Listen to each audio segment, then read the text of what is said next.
días tengan todas y todos ustedes. Good morning to each and every one of you. Good morning, good evening in other regions of the world.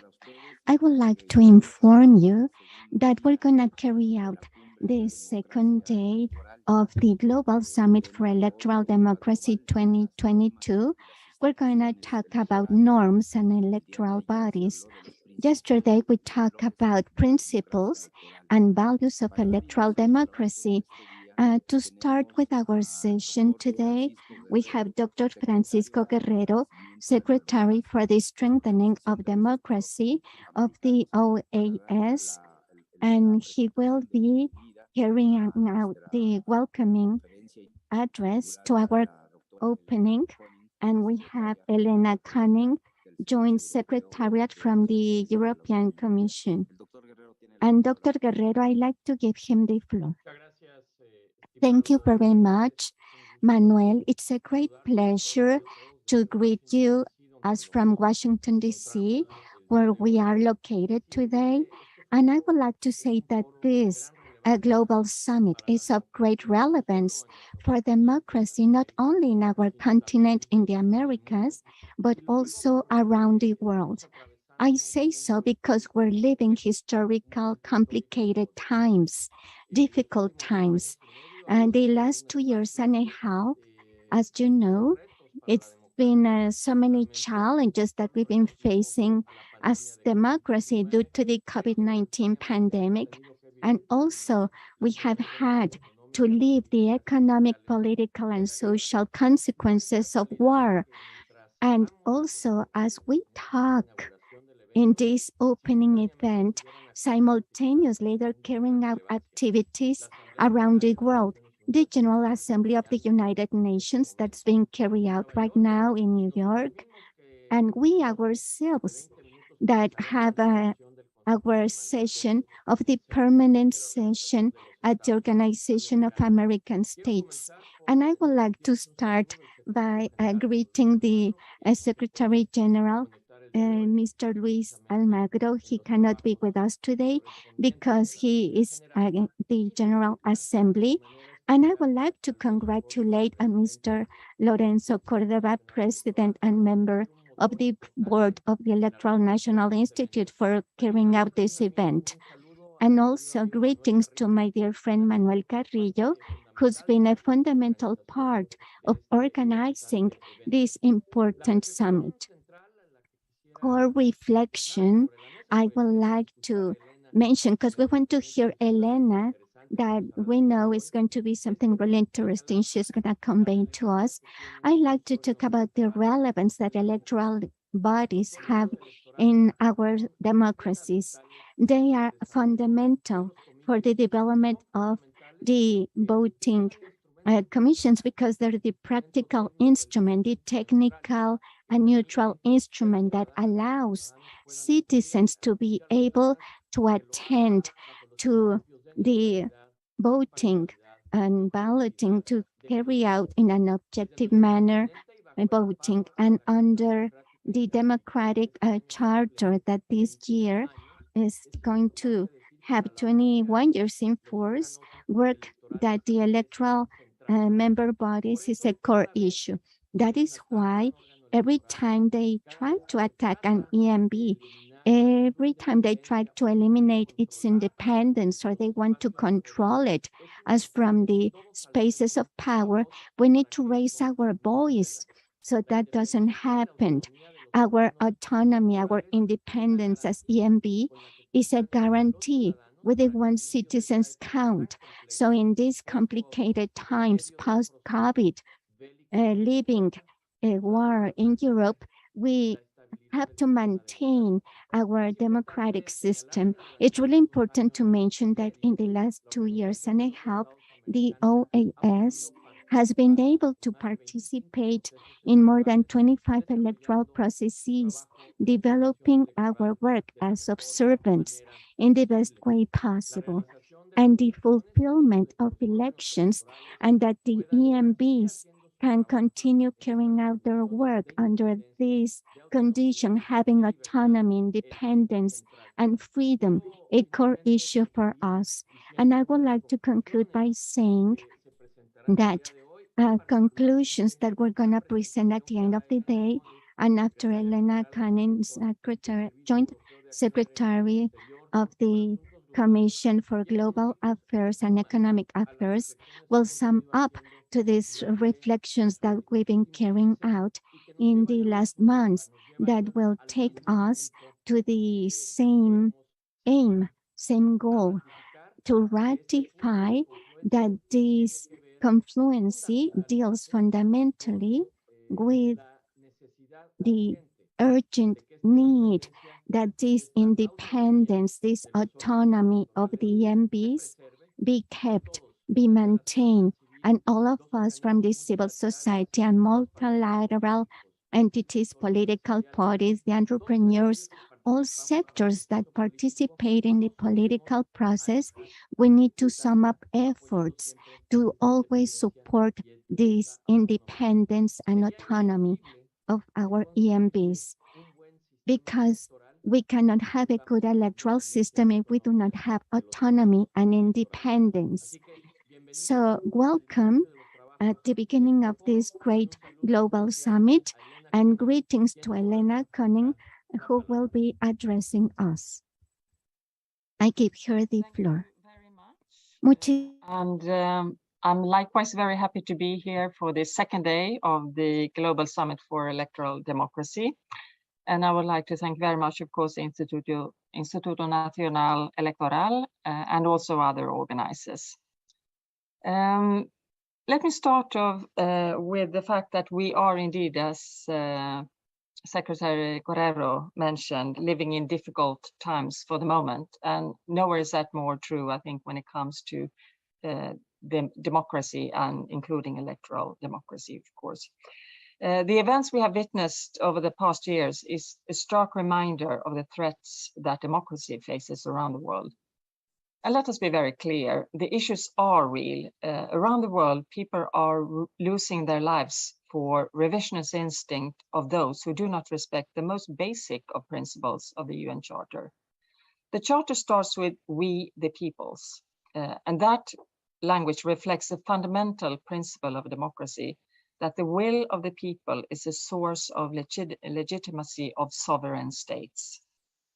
By launching a brutal war against Ukraine, President Putin has unleashed an unjustified aggression against a free and sovereign democratic country. It was also a violent attack on the core principles of the international rules-based order. This is a threat to all countries, not just to Europe, because what is at stake is the protection of weaker states from more powerful ones. The war has also underlined once again how interconnected we are. The impacts of Russia's war are global and have a dramatic effect on the most vulnerable populations of the world.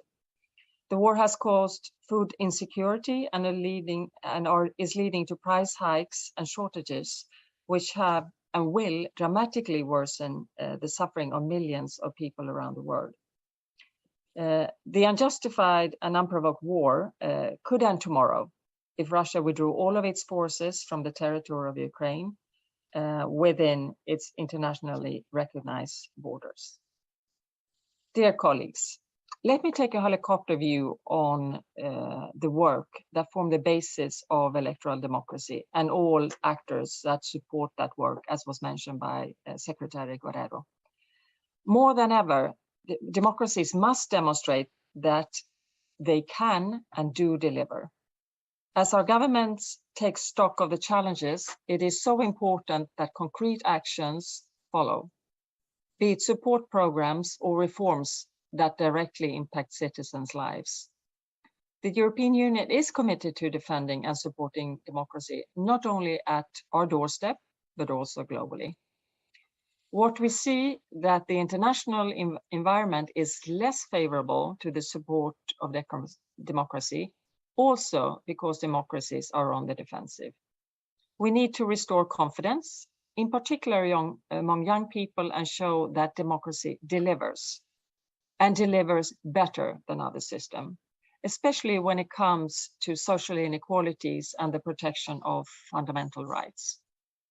The EU and its member states are the largest providers of democracy support in the world, and we are committed to continue building an inclusive international alliance to protect and support democracy.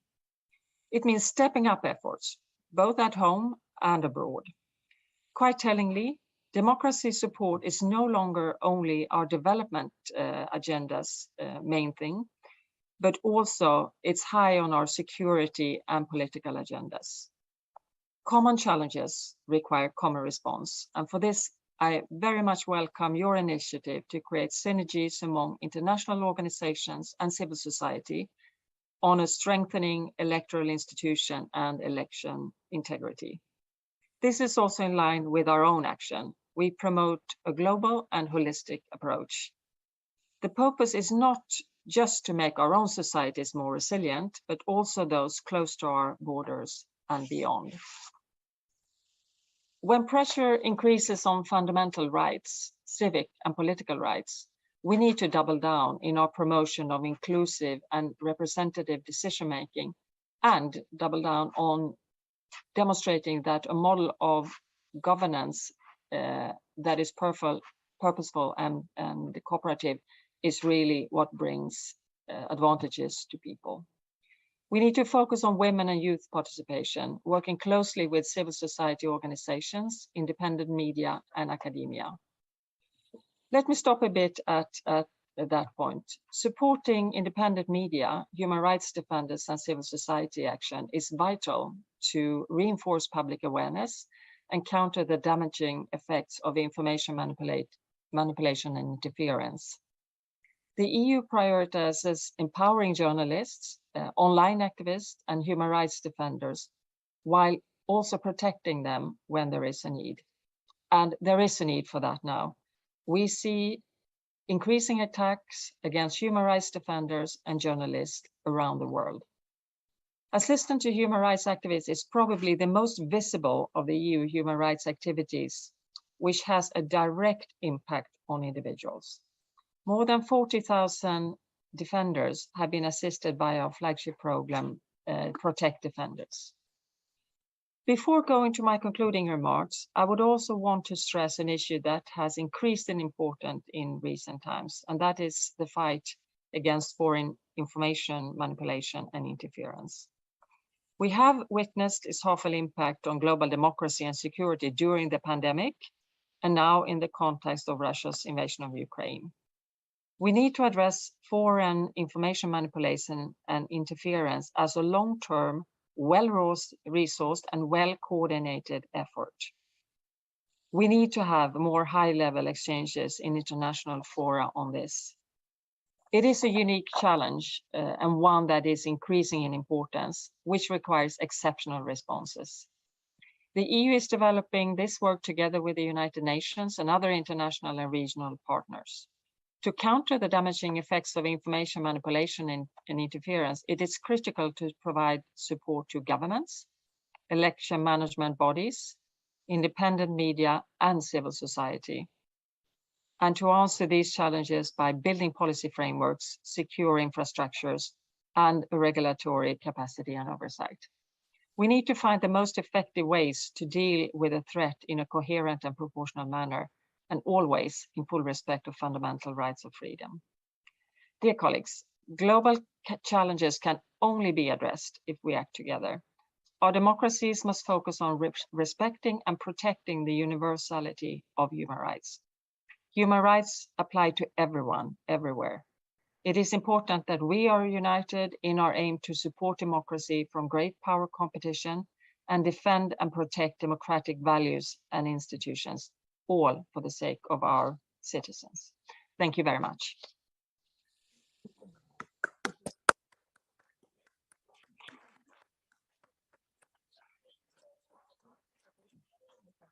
Muchas gracias a la doctora Elena Koenig por sus. Thank you very much, Dr. Elena Koenig, for your words. This new focus of democracy looked from the perspective of human rights is really important. for the different regions of the world listening to your words.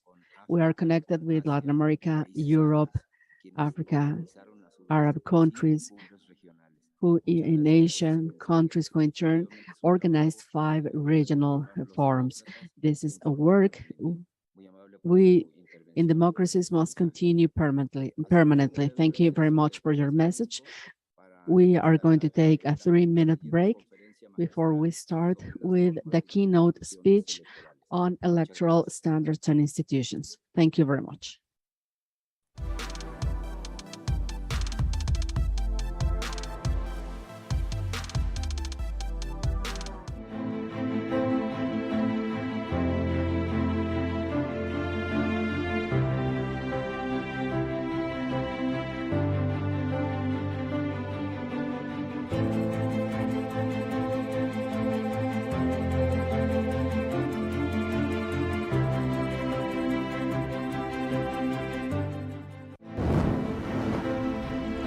La democracia nos importa a las y los mexicanos. Porque permite que nuestras voces sean escuchadas. Porque permite que nuestras grandes ideas puedan construir un mejor futuro. Durante mucho tiempo soñamos con democracia. Pero hoy que estamos despiertos y unidos, logramos que todas las voces cuenten. Unidas y unidos vivimos en una democracia sin muros que nos dividan. Unidas. Luchamos por nuestros derechos. Y unidos hemos conseguido tener elecciones libres y auténticas. Por eso inspiramos al mundo para proteger la democracia, los derechos y nuestras libertades, porque ese es el camino de la paz. México es sede de la Cumbre Global de la Democracia Electoral, porque en el mundo y en México, nuestro INE nos une.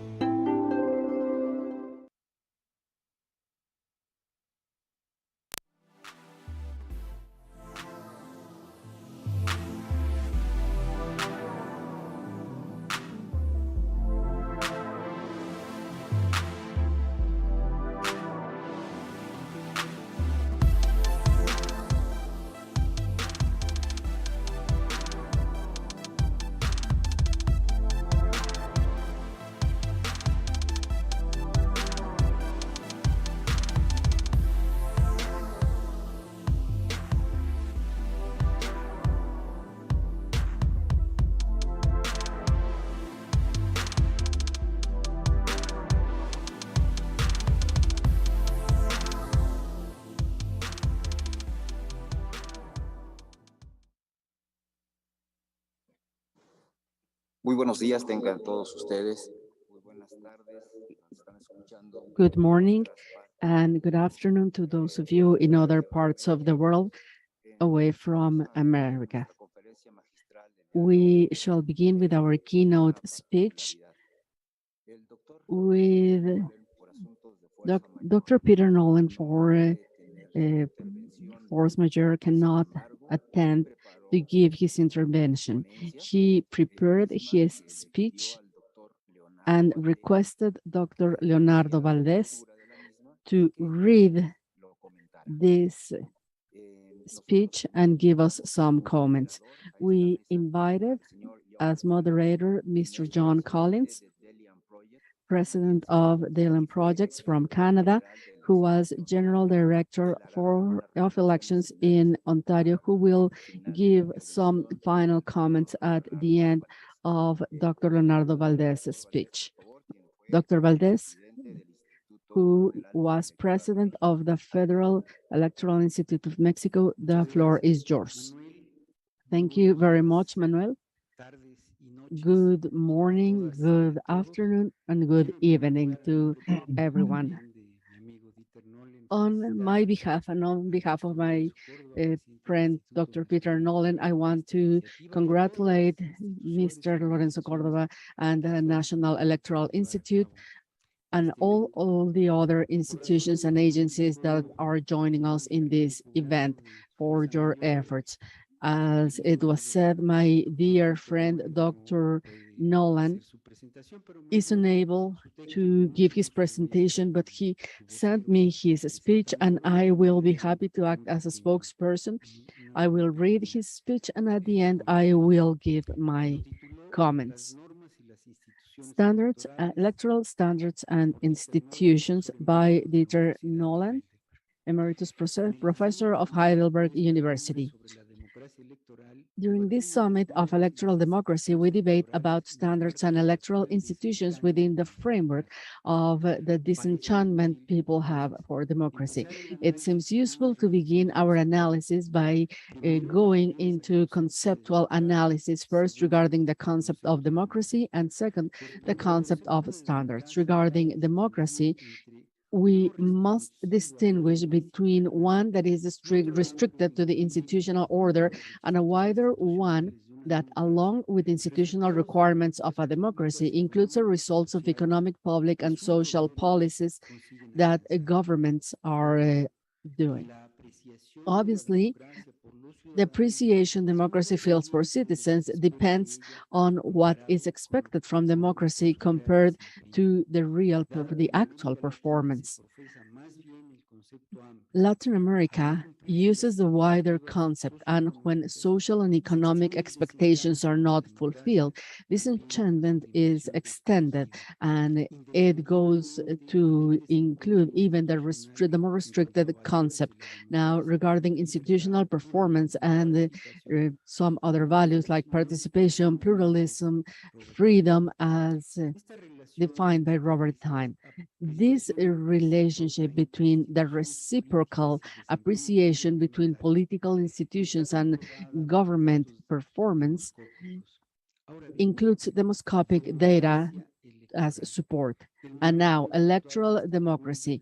The framework of the Summit of Electoral Democracy is equivalent to a democracy reduced to the electoral dimension in permanent deficit when not accompanied by concurrent actions to improve and help political parties and democratic governance. Nevertheless, it's democracy that needs defending today. When we talk about standards, we must first ask ourselves, what kind of standards are we talking about? Because there are two levels. On the one hand, we have the high-level, general, universal norms stemming from the theory of democracy and defining its values.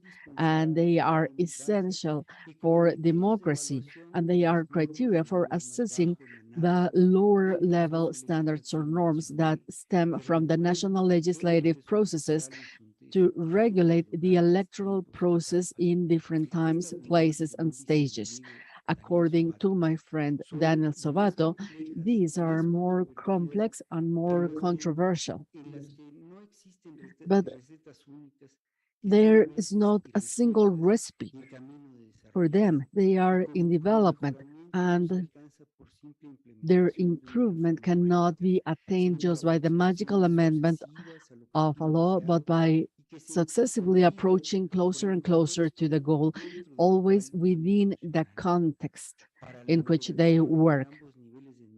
For both levels of standards to interact and to interact with electoral institutions, it is necessary to remember the concept of electoral integrity in its more transversal dimension. This context and this concept, it can be reduced to two dimensions. On the one hand, integrating all the different elements of the electoral process in its assessment. And number two, the behavior of all those part of the electoral process, including institutions, political parties, individuals, and many more. In order to be wholesome and to comply with certain democracy criteria. As of late, Latin America has evolved regarding the high-level standards, approaching the understanding of the electoral process under the concept of electoral integrity, but at the same time, standards for administrative and judiciary regulations in most stages of the electoral process have expanded in order to ensure free, honest elections. But the electoral reality is far from advances made in standards, and we can even see taking steps back. And huge challenges. So let's look at those steps taken back and the challenges in electoral matters.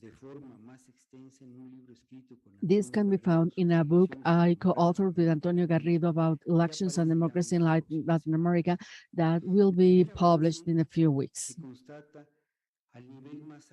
At the highest level of standards, we can see there is a change in elections assessment, which consists in looking at the ubiquity of the electoral phenomenon.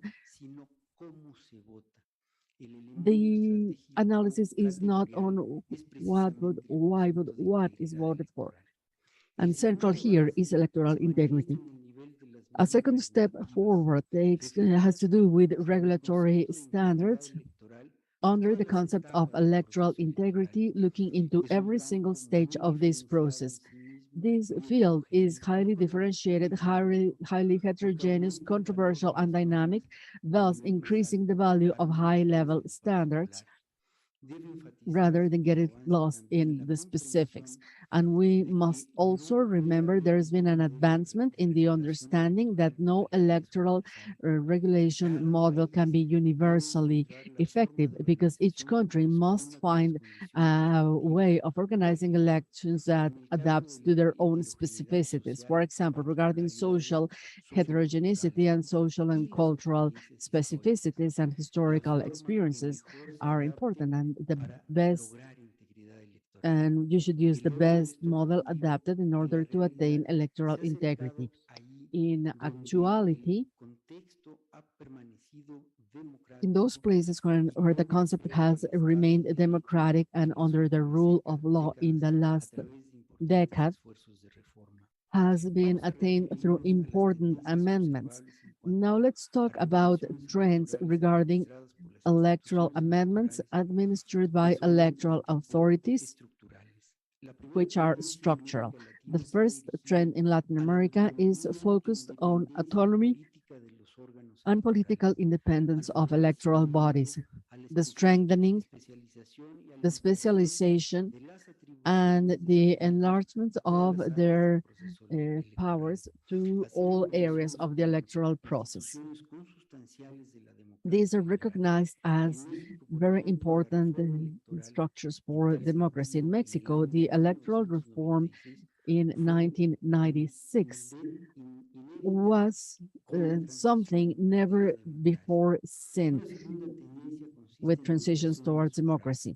There is a second trend that includes enlarging voting, or giving the right to participate in political decisions, which is always and will always remain as a synonym for democratization. We have been advancing during the 20th century with the active and passive vote of women and expats, and there's been advancement, including people illiterate and the people with disabilities and the representation of ethnic minorities. Therefore, this has led to the inclusion of the largest number possible of citizens, which represents a significant democratic advancement. There is a third trend in the field of politics and money, which is a controversial field.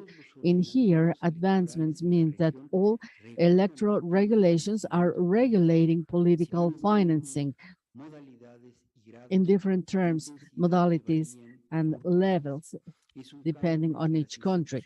And in this field, electoral institutions must not be left alone in their fight for electoral integrity. There is a fourth trend as recognized in electoral qualification, which means review of claims and electoral appeals, arbitration of electoral conflicts, and the declaration of validity of electoral results, which are important on their own. The electoral process and electoral processes in Latin America, by general rule, are controversial. Electoral qualification through electoral reforms made in the last decades has transferred a large part of courts that were initially political and then mixed to entities that are merely judicial, as the specialist Jesus Orozco Enriquez says. It's not just one more element in the electoral process, but a new perspective from which to look at all the whole electoral process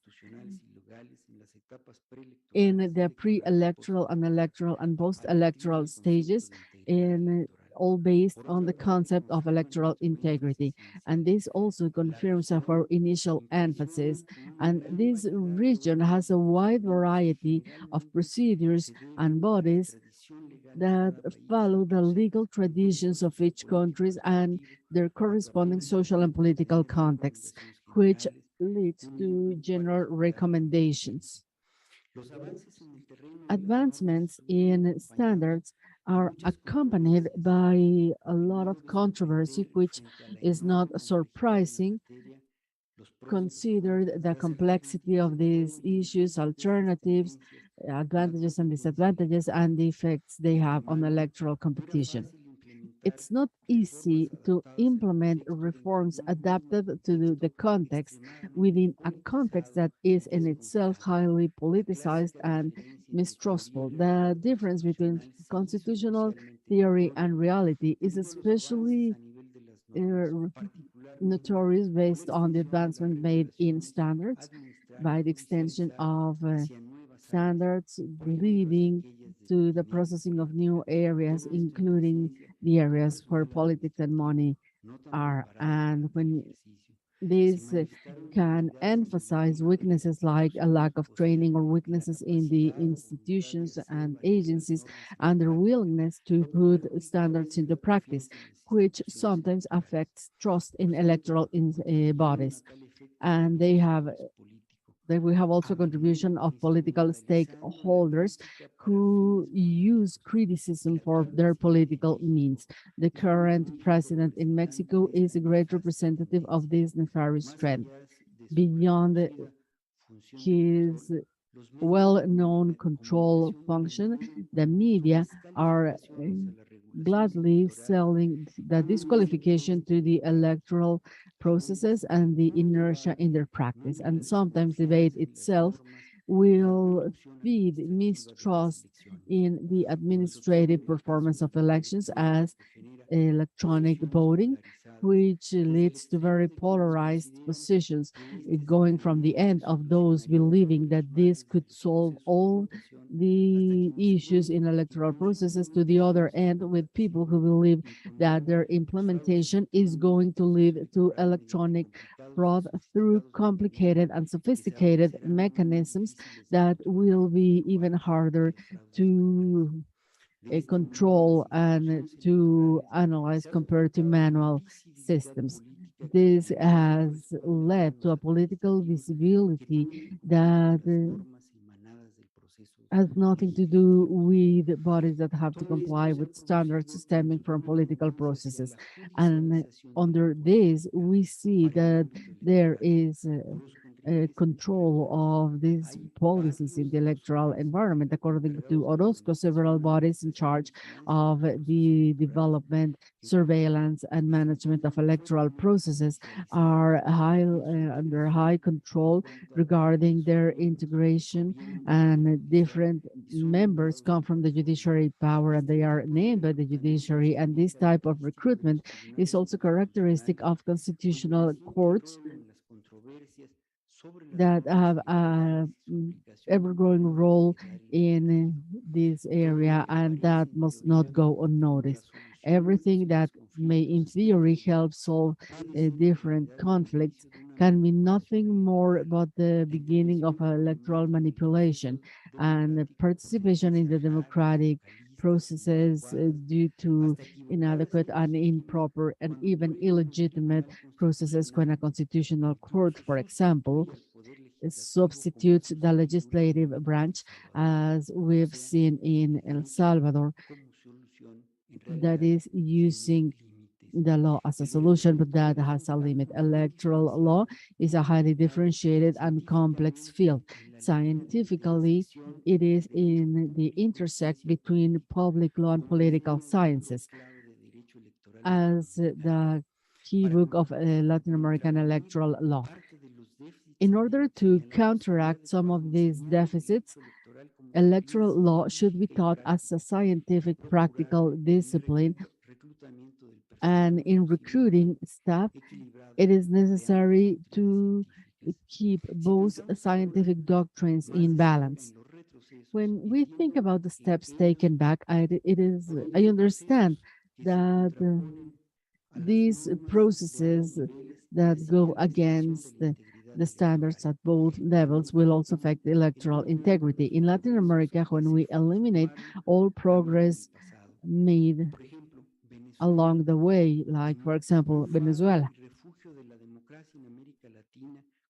a refuge of democracy in Latin America in the 70s and the 80s, or Nicaragua, with the support of the United Nations, organized free elections in 1990, recognizing the opposition to the Sandinista regime, or most recently, another step back is the return to authoritarianism in this region.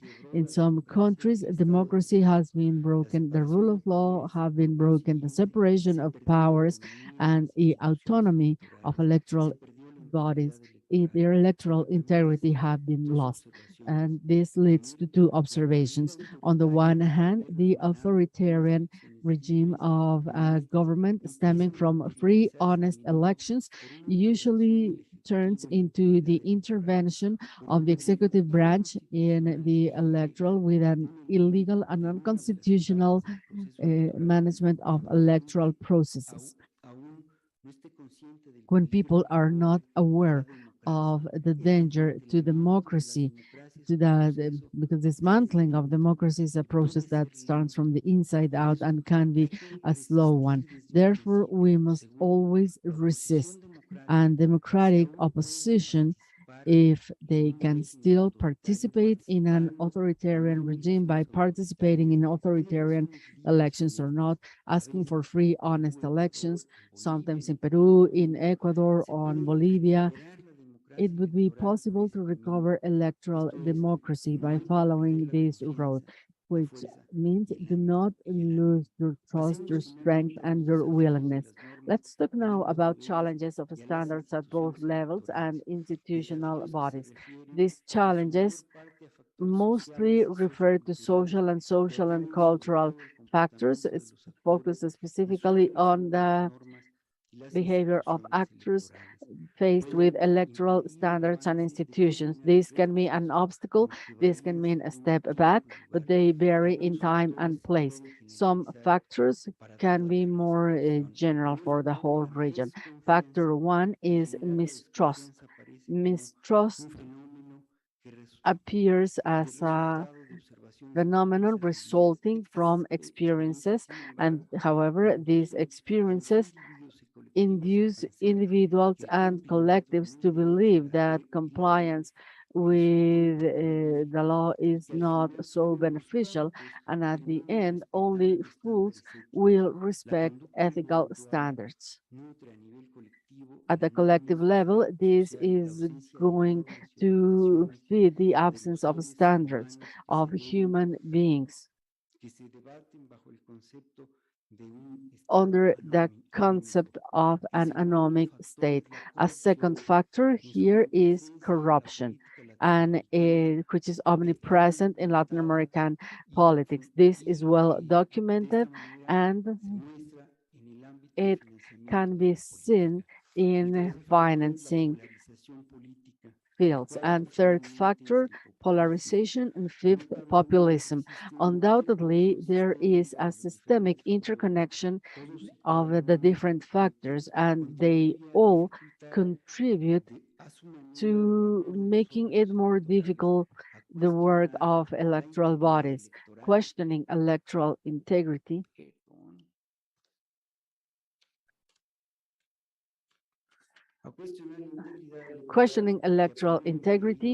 and endangering democracy. Defense and support and protection in the face of these challenges is equivalent to defending democracy itself. Thank you very much.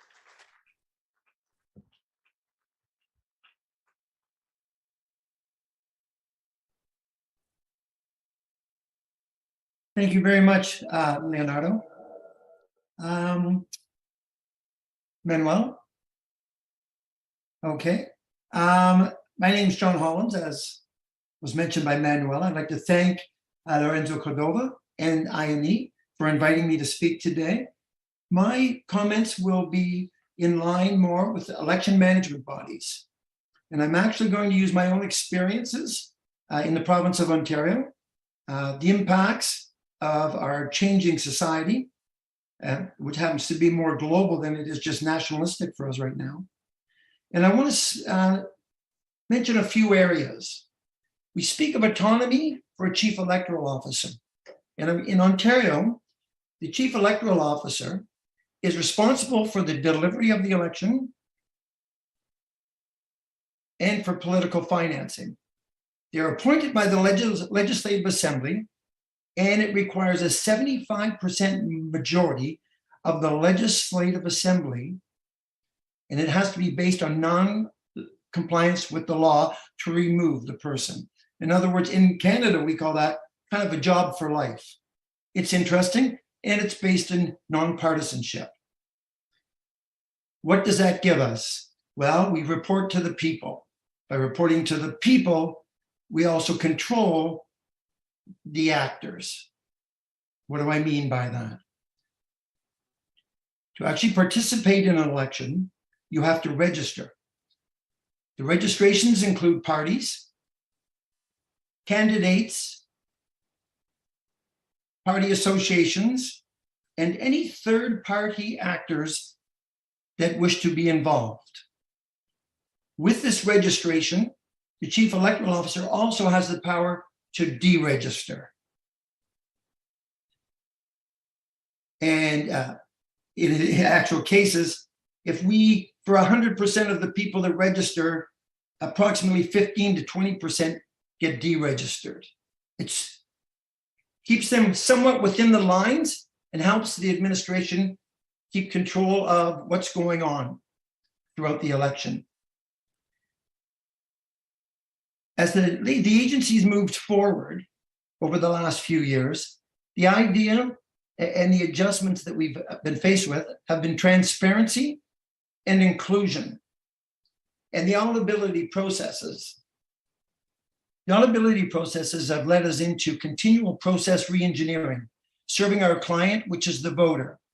The voter, as we've collected the information from going through our inclusionary process, which is creating advisory committees of election professionals, particularly the people that participate and help us in running our elections, the political parties as another stakeholder, understanding their needs and trying to work together in the delivery of an election, and the voters themselves.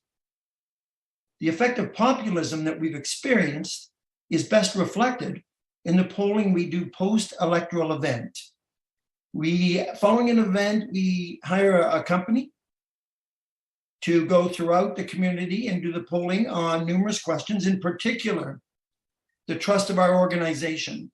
And with the impact of populism, and in particular, disinformation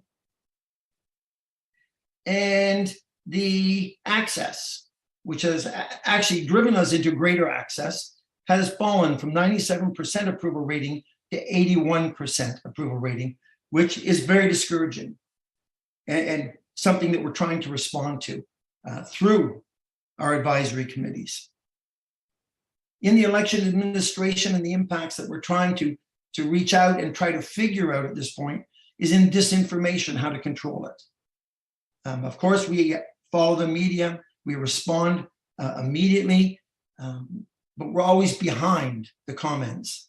And of course, the candidates and the power juggle within an election and the stretching of the rules, it's hard to keep pace. You're always chasing it.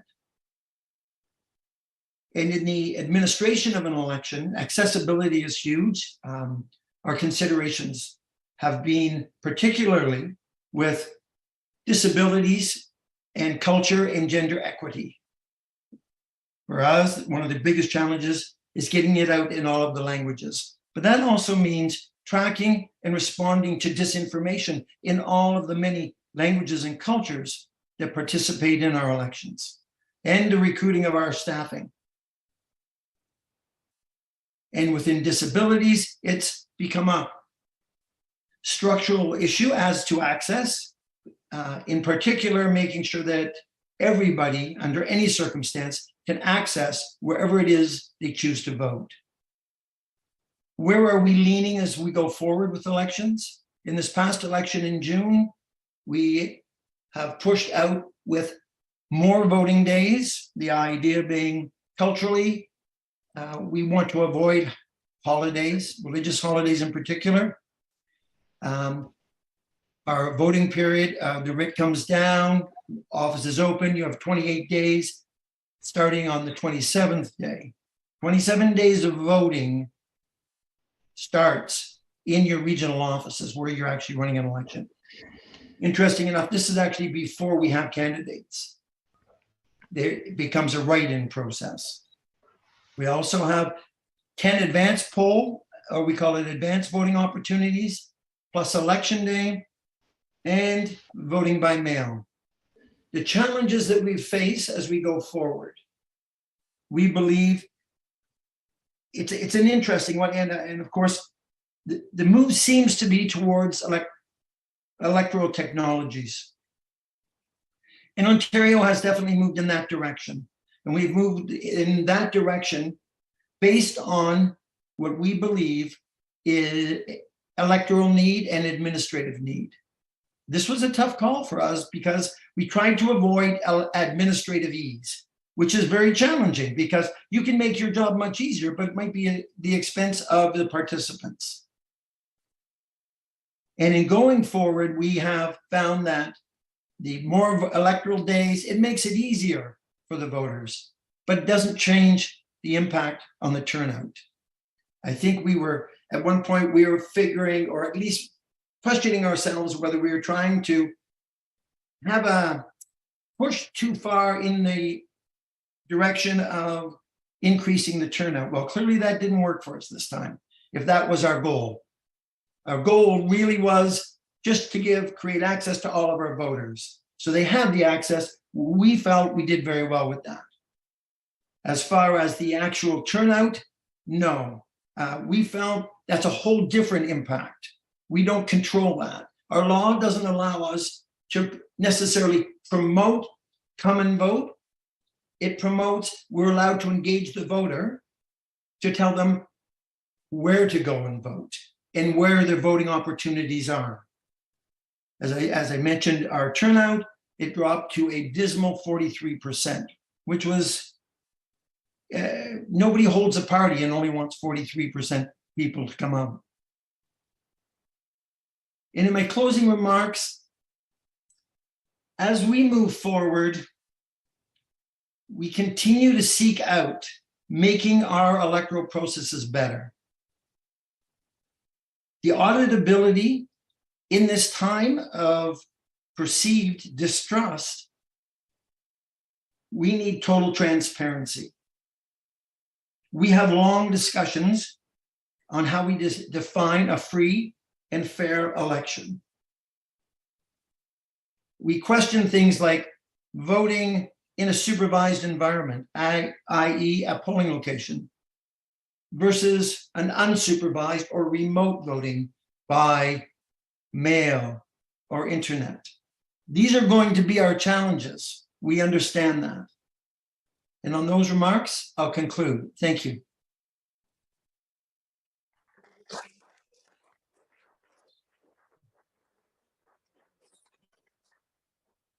Muchas gracias, Mr. Hollins, por sus Thank comentarios. you very much, Mr. Holding, for your comments, for your paper, and to put under perspective the electoral member bodies. We're gonna have just a 5 minutes break, so we continue with our next panel entitled The Role of the EMBs to Create Trust. So we'll be back in 3 minutes, please.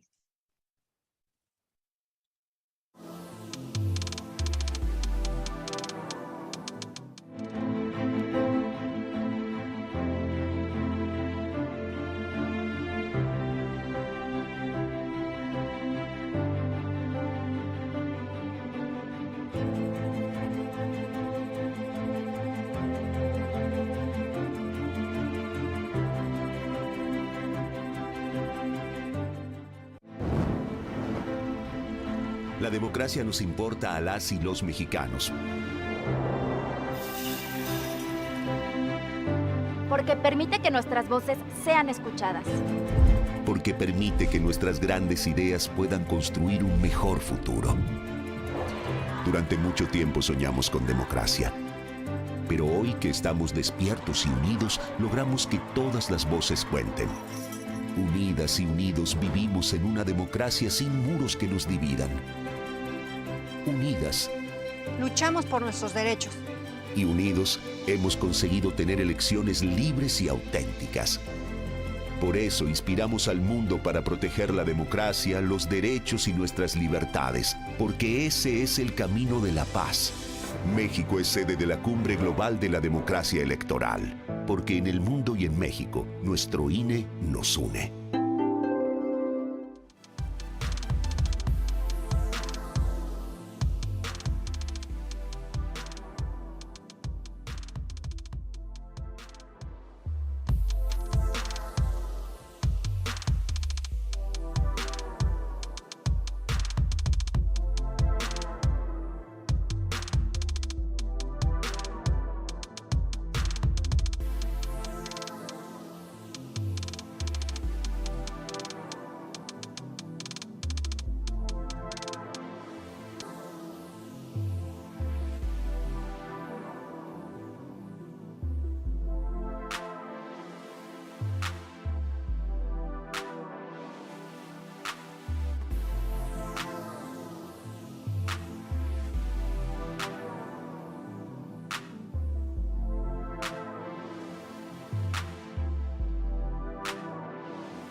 Muy buenos días, tengan todos ustedes.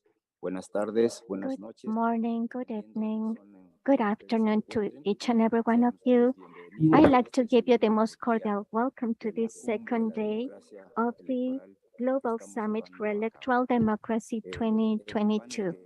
And the panel that we're going to start is the EMB's role to create trust. And today we have a distinguished Democrat that has fostered democratic elections at a world level, Mr. Richard Riet, for the electoral systems creation. I'd like to give you the floor. Thank you very much, Manuel. Muy buenos días y muy buenas tardes desde Lisboa. Es un gran honor para mí participate in this historic event in defense of democracy. And in a moment, we will be hearing from our distinguished panel, but first, I just wanted to offer a few opening remarks. First off, I join in congratulating Lorenzo Cordoba and all of the counselors of INE, as well as Manuel Carrillo and his staff for really being the driving force behind organizing this very important and vital international event to defend democracy. Today, we're going to be talking about a lot of issues that relate to the threats of democracy and the threat to electoral democracy. We have seen in recent years the assault on democracy in a number of different countries. In my own, in the United States, the 2020 elections, we saw the specter of people not accepting the results, rejecting them, even though there was no shred of information. We're seeing similar activity happening in other countries around the world by would-be autocrats who don't believe in accepting the will of the people and are more interested in preserving their own power. One of the things that we have learned, I think, over the course of the last decade or so is that elections are not easy. But thankfully, if we have good election administration and election administrators who are dedicated to the process, then democracy and the will of the people will prevail. We also have learned that there is no such thing as a perfect democracy. We live in a time when there is no such thing as electoral nirvana. And as recent years have shown, we must not ever take democracy for granted, and we must always be ready to defend it, to improve it, and to wherever there is a need to make the necessary advances. I'm sitting here in Lisbon, just steps away from the place where the Carnation Revolution took place in 1974. The dictatorship was overthrown and democracy was firmly entrenched here in Portugal. And I think it's important to look at the parallel between Mexico and Portugal. Both are vibrant electoral democracies. And one of the reasons is because both have been able to build strong institutions to maintain the democratic and the electoral democracy. The 21st century, we have seen the phenomena of the big lie, and it's all the more the reason why election administrators have to work together to support one another, and why events such as this Global Summit for Democracy are so important. We have to work in a stronger way to try to debunk myths and also to debunk disinformation, which is the tool that opponents of democracy use to undermine the system. So I look forward to listening to the comments of our panelists today. I think they will illuminate us all in terms of what is a good plan of action for the future to defend electoral democracy. At this time, it's my pleasure to introduce our first panelist, Stéphane Perreault, who is the Chief Electoral Officer of Canada, and he's also the CEO of Elections Canada, which without doubt, is one of the most respected electoral institutions worldwide. So please, Mr. Perreault, go ahead. Thank you. Thank you. And thanks as well to INE for inviting me to speak today on electoral integrity and the role of EMBs, electoral management bodies, in building trust. I think the concern over trust, regarding trust in institutions and trust in the electoral process, is one that we see around the world today, including in very well-established democracies like the United States and certainly here in Canada. And this arises in a context of a marked increase in polarization that has taken place over the last 10 years, and which I think is widely regarded as threatening the very conditions of a viable democracy. So this is a very broad topic, and certainly one that goes beyond electoral management. What I want to focus on this morning is on the importance of trust in the electoral process and electoral institutions, and the role of elections management bodies in that regard. I will argue that the relationship between EMBs and trust has changed. Certainly it has changed in Canada, and that EMBs like Elections Canada have an important role to play in shoring up trust by actively demonstrating the integrity of the electoral process and improving public knowledge of elections, including public knowledge of electoral integrity. So next slide, please. Studies have shown that around the world, there is a strong correlation between the level in each country, the level of trust in the electoral process, and important things such as voter participation, acceptance of and compliance with government decisions, as well as overall satisfactions with the electoral process.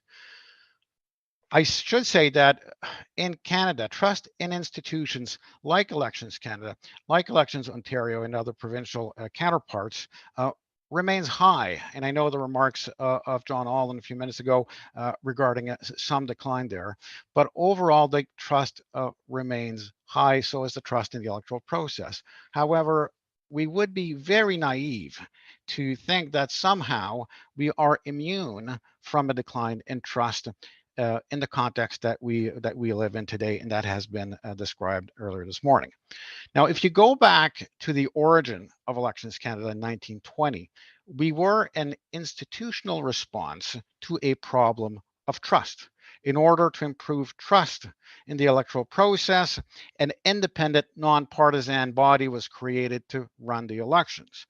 And for almost 100 years, that was pretty much a full answer. Trust in Elections Canada was a starting point that was largely assumed and from which flowed trust in the electoral process.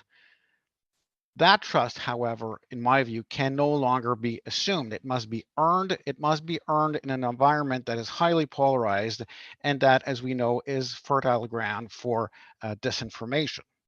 So that brings me to the concept of electoral integrity as we've developed it at Elections Canada and the importance of improving knowledge in the integrity of the voting process. Next slide, please. Unless it is defined, electoral integrity is merely a rhetorical device that can be used and unfortunately is used to justify just about anything. So a couple of years ago in December 2020, Elections Canada adopted a 6 principles-based elections integrity framework. And you can see the elements of that framework on the screen here. It has 6 components, 6 high principles, starting with accessibility, fairness, independence, reliability, security, and transparency. And my goal here is not to go in any depth into those principles or try to explain or even justify those principles, but rather to explain the role of an integrity framework, how we use it and how it can be used. So what we've done is we've developed some documentation that is available on our website that shows how these principles, how these 6 principles are currently reflected in our activities, programs, and policies. In other words, what we do to promote elections integrity, electoral integrity.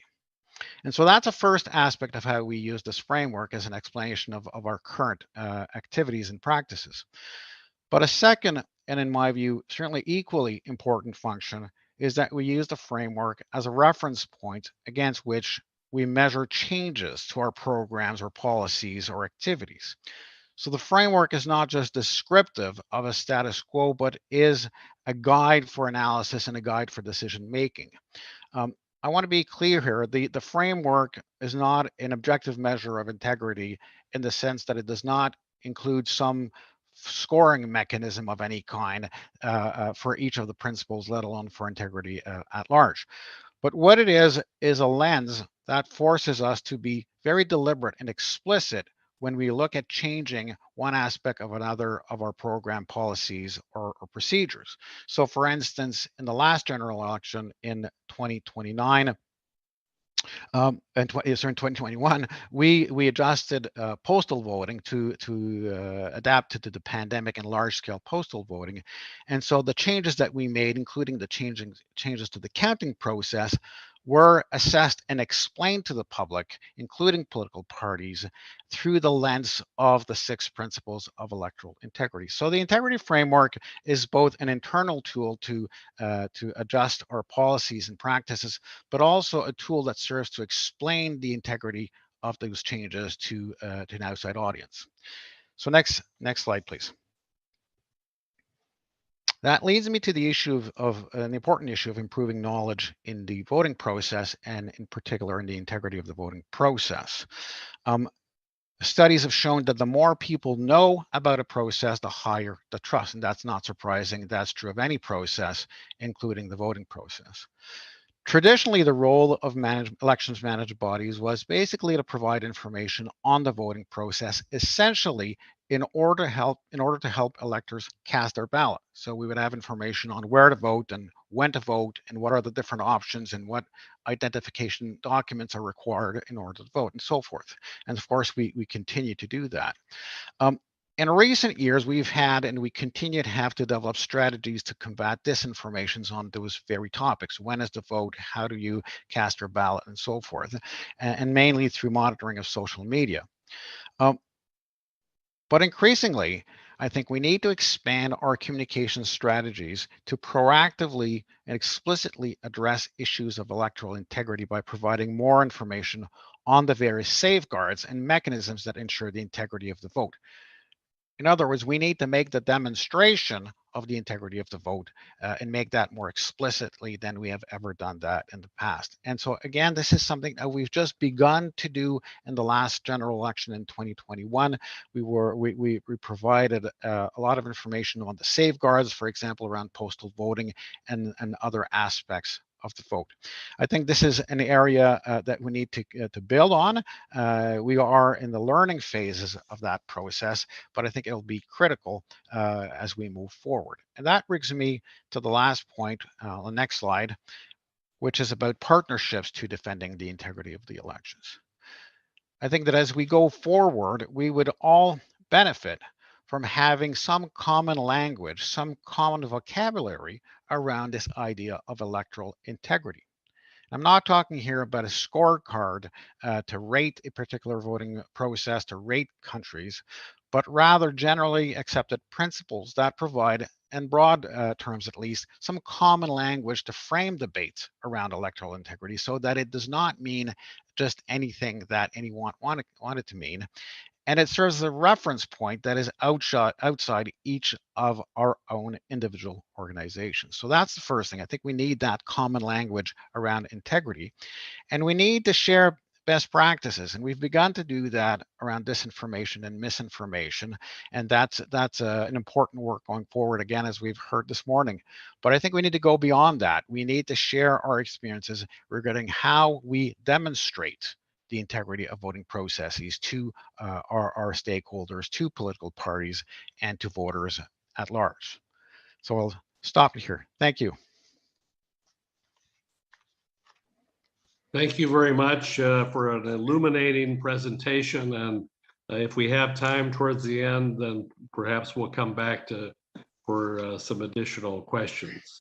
At this time, it's my pleasure to present our next speaker, a person who is very well respected in the field of elections, Evelina Alexieva Robinson. Evelina is a former chairperson of the Central Election Commission of Bulgaria. And during her time, she implemented a very important change and moved to use of election technology in the voting process. She also has been very active with organizations such as the Association of European Election Officials, the ACCCO, which sadly, as a result of the conflict of Ukraine and Russia, was forced to disband, but nevertheless, she continues to be very active with trying to start the new organization. And so we look forward to hearing your comments, Evelina. Thank you. Please go ahead. Thank you, Mr. Souvrier, for these nice words. Honorable ladies and gentlemen, it's a great honor and privilege for me to participate in this high-level forum.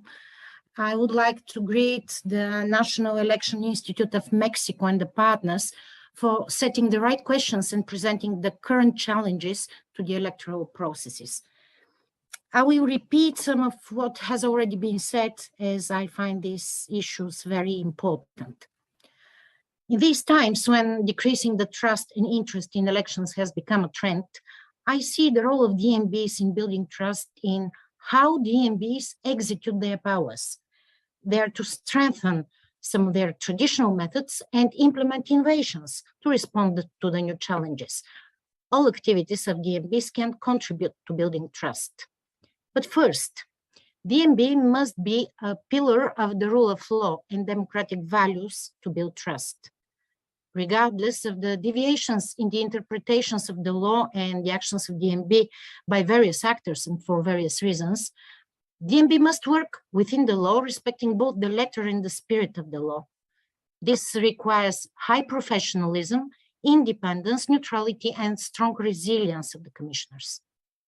And second, DMB must carry out all the election activities in a transparent manner in order to create traceability and accountability of every election process and the integrity of the election results. Thus, any doubt and any attempt at deliberate discredit will receive a truthful and unequivocal answer. DMBs should be very careful when dealing with sensitive issues for different states, determining the boundaries of electoral districts, creation of voters lists, placing polling stations and others, which we know can be used for electoral engineering and for placing a certain political entity or candidate in a privileged position. DMBs should sort out these issues in a fair way and according to the international standards to build trust. The introduction of new technologies in the elections and the related concerns is a challenge for DMBs. In order to build trust, DMB must meet international standards regarding technology, explaining in an understandable language to the public and to the stakeholders all elements of the technological process and creating guarantees against manipulation or external interference in their use. To be fair, the elections are to be inclusive, and DMB is to ensure the exercise of voting rights of people with disabilities, women, minorities, youth, as well as to provide for special measures to promote their participation.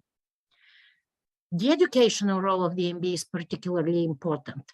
Citizenship training can be strengthened, and DMB can be more active in explaining the meaning and essence of exercising the right to vote, the rights and obligations of candidates, voters, observers, the organization of the election process, decisions of DMB and their reasons, the guarantees for the secrecy and security of vote and the integrity of election results.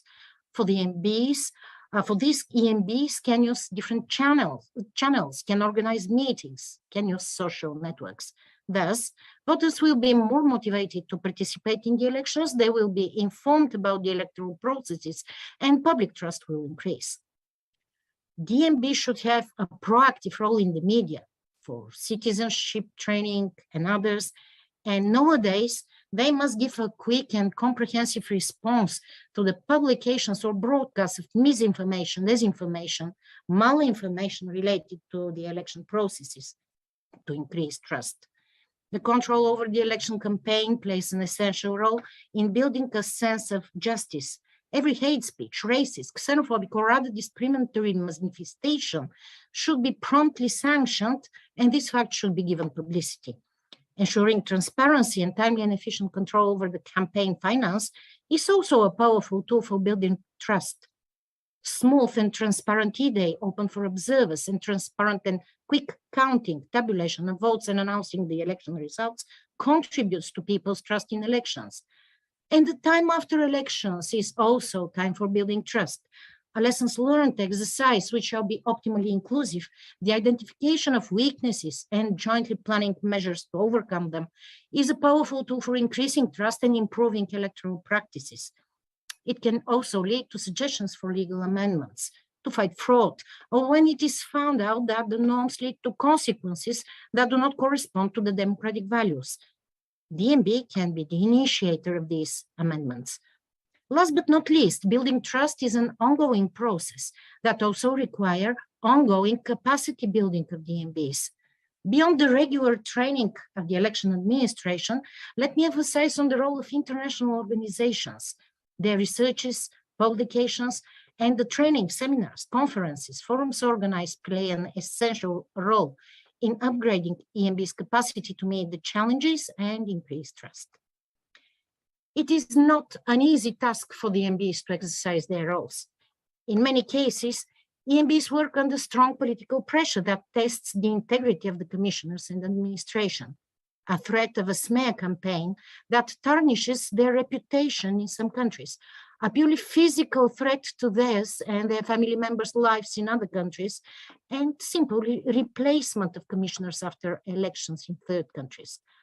However, and as I started, braveness, professionalism, independence, neutrality, and resilience is needed for proper execution of EMB's functions and building trust. And equally important, inclusion of all stakeholders in the electoral processes. The challenges that EMBs meet can hardly be dealt with if the EMBs play on their own. On the other hand, no matter how well the elections are organized and how legally they are conducted, they will not gain public legitimacy without the active participation of the stakeholders in all processes. The EMB must conduct intensive and comprehensive communication with political parties, state institutions, civil organizations, academia, private sector, media, and include them and search for their support. They should provide opportunity for monitoring each electoral process by domestic and international observers to gain trust. To summarize, rule of law, professionalism, neutrality, transparency, inclusion, training, dialogue, and publicity are the EMB's instruments for building trust. Thank you for your attention. Thank you very much, Evelina, for a wonderful presentation. And I think you touched on several vital points, the one about how best to introduce new election technologies and involve the voters. And then the point that you made about the role of EMBs in helping to develop and foster trust in the process. So thank you very much for your presentation. At this time, we will turn to our last speaker, and I think she may be there in Mexico City. She will help give us, I think, perhaps a more global perspective on this very important issue. Teresa Levina, who is the Director of Democracy and Elections for the Kofi Annan Foundation. And we appreciate the great work that Teresa and her colleagues are doing at Kofi Annan in order to fight for democracy. Thank you, Teresa, and we turn the podium over to you. Thank you. Thank you very much, Richard. And I would like to thank the Mexican Electoral Commission for this very important initiative and for your leadership on these issues. And many thanks for inviting the Kofi Annan Foundation to speak on this panel on the role of EMBs in building trust. At the Kofi Annan Foundation, through our Elections and Democracy program, we advise countries on how to strengthen the integrity and legitimacy of electoral processes. We also operate Electoral Integrity Initiative, through which we seek to address political challenges that undermine elections.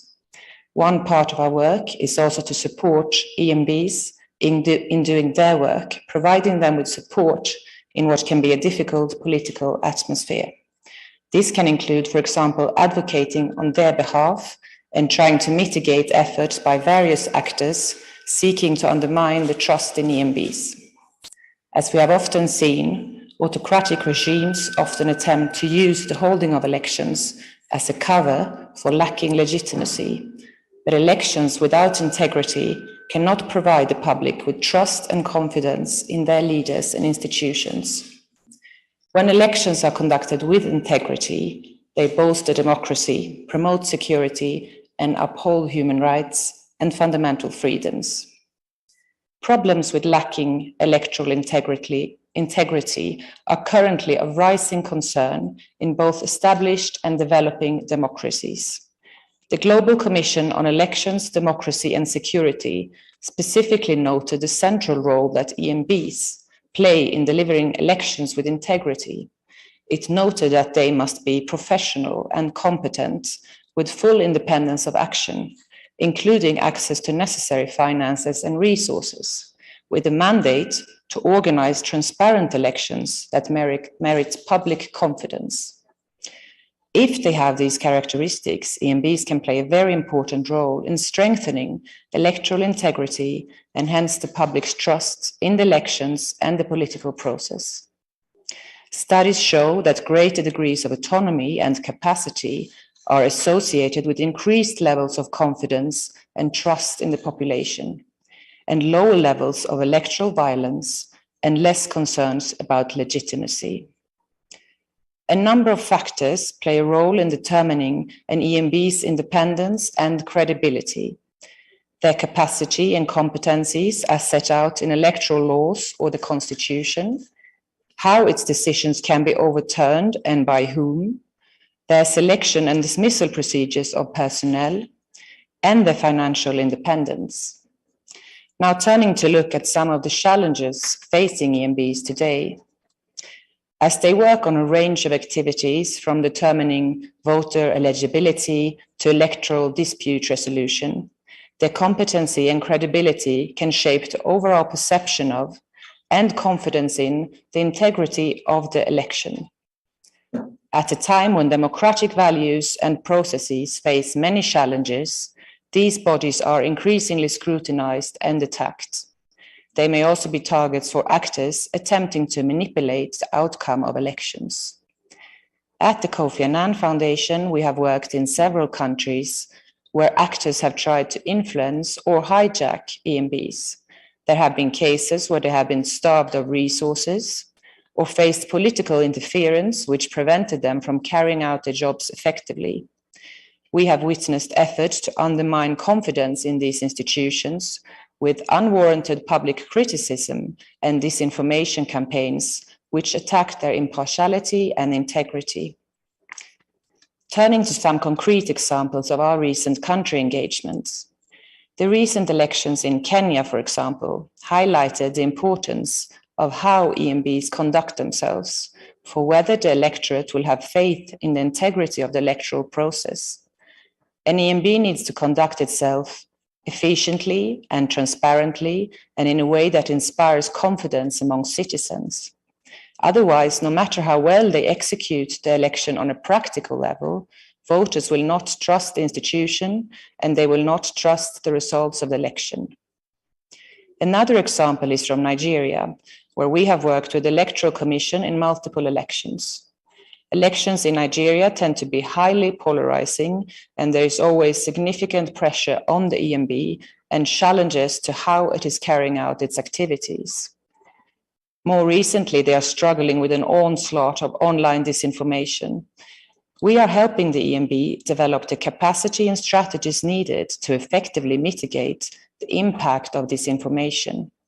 This includes building capacity around fact-checking, developing partnerships with other Nigerian actors, including CSOs and the media, and sharing successful models and lessons from other places, including from Mexico.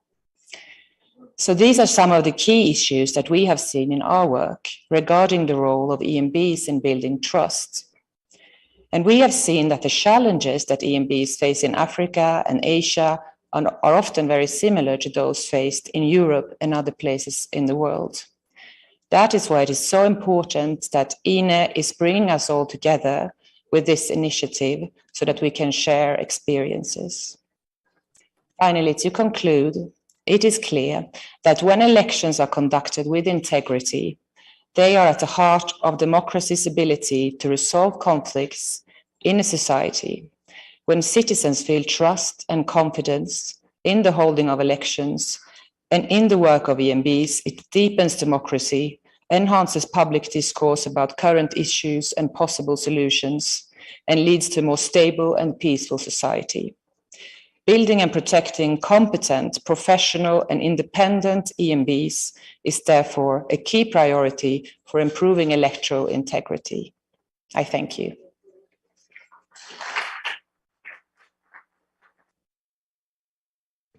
Thank you very much, Teresa, for an excellent presentation. I think you did a wonderful job in giving a global overview of what is the real challenge of integrity in elections and how to preserve it. We have a few minutes for questions. We actually have one question that I have received that was directed to Stéphane Perrault, but I also will ask Teresa to also respond to it because it kind of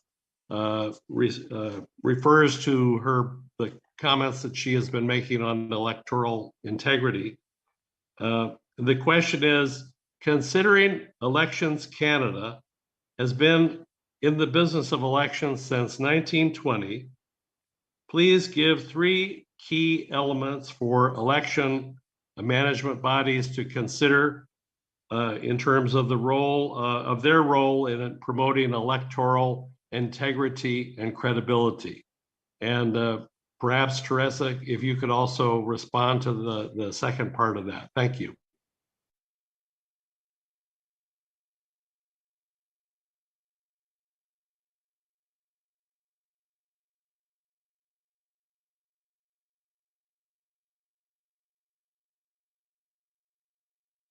Mr. Perrault, your mic is open. Okay, apologies for that. I think I won't respond to 3 key things. I'll focus on one, which is the importance of transparency. And that was raised also by the second speaker, Ms. Evelina Robinson. I think it is critical for EMBs, as I indicated in my remarks, to be very explicit and to demonstrate, not just to inform voters on how the system works in terms of enabling the electors to cast their ballot, which is, of course, an important role that we all play. But increasingly, we have to demonstrate to various audiences and use relationships with media, with academia, to demonstrate to various audiences the integrity of our processes. So that includes providing a lot of information on the safeguards that we put in place and how we ensure the integrity. As I said also, I think that it requires defining integrity. I find that the word integrity, electoral integrity, is used quite freely and without consistency, often to focus extensively on aspects of control and safeguards on security and voter fraud, but not enough on the issues of inclusiveness that are significant to making sure that the process reflects the will of the population. So we have to define what we mean when we talk about integrity, and we have to demonstrate how we put that in practice. So this is I think critical in this environment where there's a lot of misinformation and disinformation. We have that burden of demonstration that perhaps did not exist as much in previous times.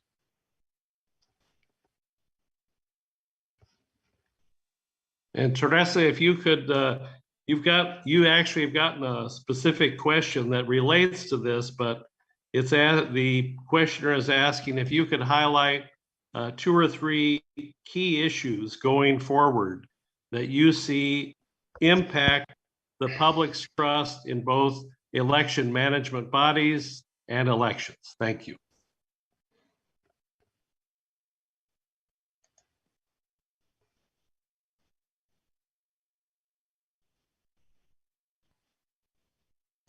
Issues that will have a key impact on trust in elections and democratic processes going forward, including the trust in the work of EMBs. And the first one of that, I would say, is around inclusivity and youth. It's a major issue, the perceived lack of inclusivity and responsiveness of traditional political institutions. Young people under 30 years old constitute more than 50% of the global population today, and yet they are rarely included in high-level decision-making and in democratic processes. And they also, to some extent, lack information about how democratic processes take place, which is all leading to diminishing levels of confidence in democracy broadly and electoral processes among young people in particular. So the first key issue I would say is around this inclusivity and adapting to the people. The second issue, which previous speakers have also been speaking about, is around disinformation and the impact of social media and modern technology on society as a whole and on democracy and elections. the rapidly expanding grip of digital technologies on modern society is a major challenge. We recognize that social media can positively contribute to democracy in elections, for example, in terms of access to information and the quality, but it is also posing a clear threat in terms of the potential detrimental impact that it can have on social cohesion and on electoral processes. So we believe that urgent reflections are needed on how to counter the political weaponization of new technology in elections, including the use of disinformation, manipulative algorithmic systems, and also violence, intimidations online. So those would be the two key issues that we would be focusing on going forward. Thank you.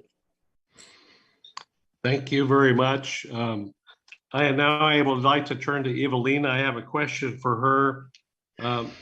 What, in your opinion, is a good strategy for election management bodies to adopt when trying to address the issue of fake news and also misinformation, and why this is such an important issue when election management bodies are preparing to introduce new technologies, voting technologies, and vote counting technologies? Evelina? Mr. Sudrier, thank you for that question. You know that preliminary parliamentary elections are coming in Bulgaria on 2nd of October, and actually we have this issue about the new technologies. First, I'll speak about this issue and then about the misinformation. Now, it is a great challenge for Bulgaria to introduce these new technologies, machine voting, in every polling station for these elections. So their concerns, these concerns are used politically. So there are campaigns with misinformation and disinformation for these black boxes and what is going on in them. So now the strategy of the Central Election Commission in Bulgaria is to be as transparent as possible and to go with the political parties, observers, monitors, international observers, and all interested parties through every step of this process, showing that this process is stable and that there are guarantees for the votes of the people, for the secrecy and for the security of the votes.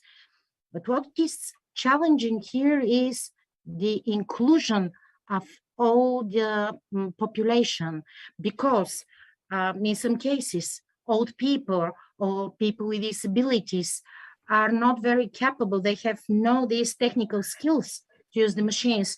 So the Central Election Commission is challenged to make a specific campaign in the media or in place for these people, so they not to be excluded from the elections. So what I think and what I can conclude is that misinformation, disinformation can ruin the trust in the elections, can ruin the desire of people to participate in the elections. And the Central Election Commission in Bulgaria and the commissions in other countries in such cases are to follow up the transparency and the rule of law and to explain and to educate and to involve all the interested parties. Thank you. Thank you very much. And as we're coming to the end of our panel, I want to take the opportunity first to ask each of our panelists if you have a final observation that you would like to share with the participants of the conference. Let's start first with Stéphane Perrault. And hopefully I'm not on mute here again. So I would just like to thank the organizers of the conference for these events, because I do think there are important forums so that we can reaffirm key values and share practices around the management of elections and the importance of electoral democracy for the peace of the planet. So thank you to Lorenzo and to Ine for this excellent conference. I will second the honorable colleague, Mr. Perot, and I will express my gratitude, my greetings to Mr. Cordova and to the National Electoral Institute of Mexico for this event. And I think that such events to happen more often and in different countries with an active participation of local stakeholders and with a substantial media coverage so the messages reach everyone. Thank you. Thank you. Teresa? Thank you. Just to echo the previous speakers, that especially at a time when democratic values and processes face so many challenges, this initiative of INE and similar initiatives are really essential to bring stakeholders together and discuss the current challenges that we face and how to find solutions. So thank you very much to the organizers for this very important initiative. I want to take the opportunity to join with what you have been saying, to thank INE for their initiative and this terrific work in order to support democracy. And I would just like to leave you with one final thought, that those of you who have visited the INE headquarters in Mexico City, you will have seen this because it's out in front of the main building of INE. And it is, I will leave you with the words of the great Mexican Democrat and former president, Benito Juarez, who said, "Democracy is the future of humanity, and elections are the best tool to achieve it." Muchas gracias y adelante para la democracia. Que viva la democracia. Por la democracia.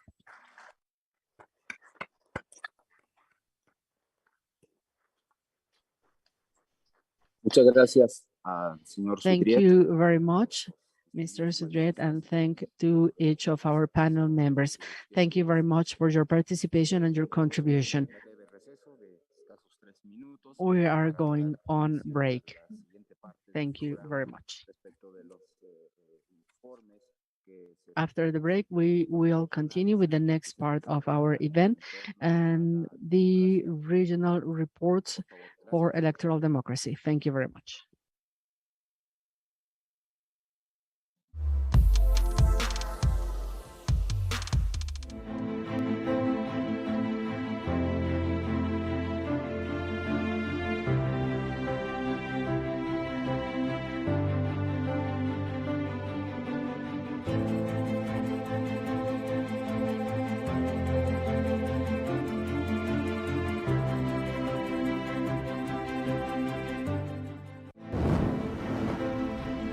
La democracia nos importa a las y los mexicanos.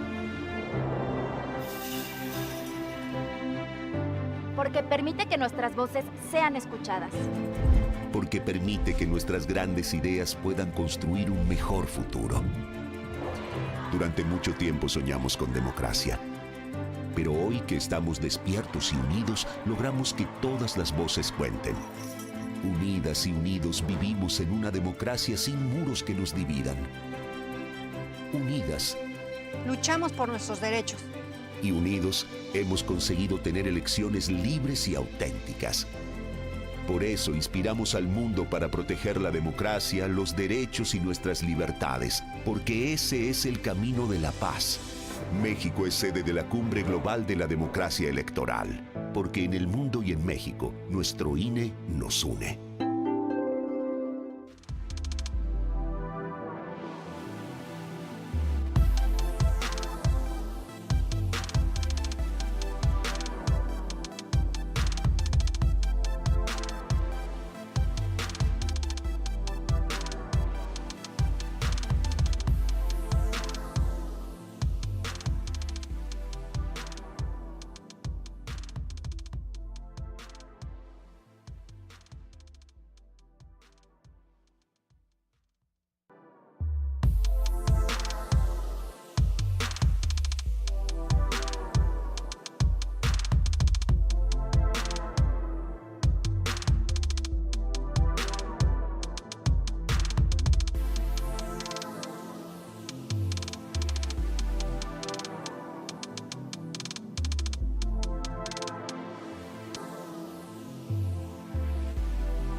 Good morning, good afternoon, and good evening, whatever you are joining us for this Summit of Electoral Democracy. In the following part of today's September the 21st agenda, we will talk about the reports from the regional forums. Today, we have a electoral counselor of the National Electoral Institute of Mexico, Carla Humphrey, who will be moderating. The floor is yours. Thank you very much to our international communications coordination. Thank you very much. I want to thank our panel members. Yesterday, one person very dear to the National Electoral Institute passed away yesterday, Mr. Manuel Lopez Bernal, Executive Director of the former Federal Institute. He was the director between 2005 and 2008. So we'll keep 1 minute silence, please.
Descansa en paz, don Manuel López Bernal. Manuel Lopez Bernal, rest in peace.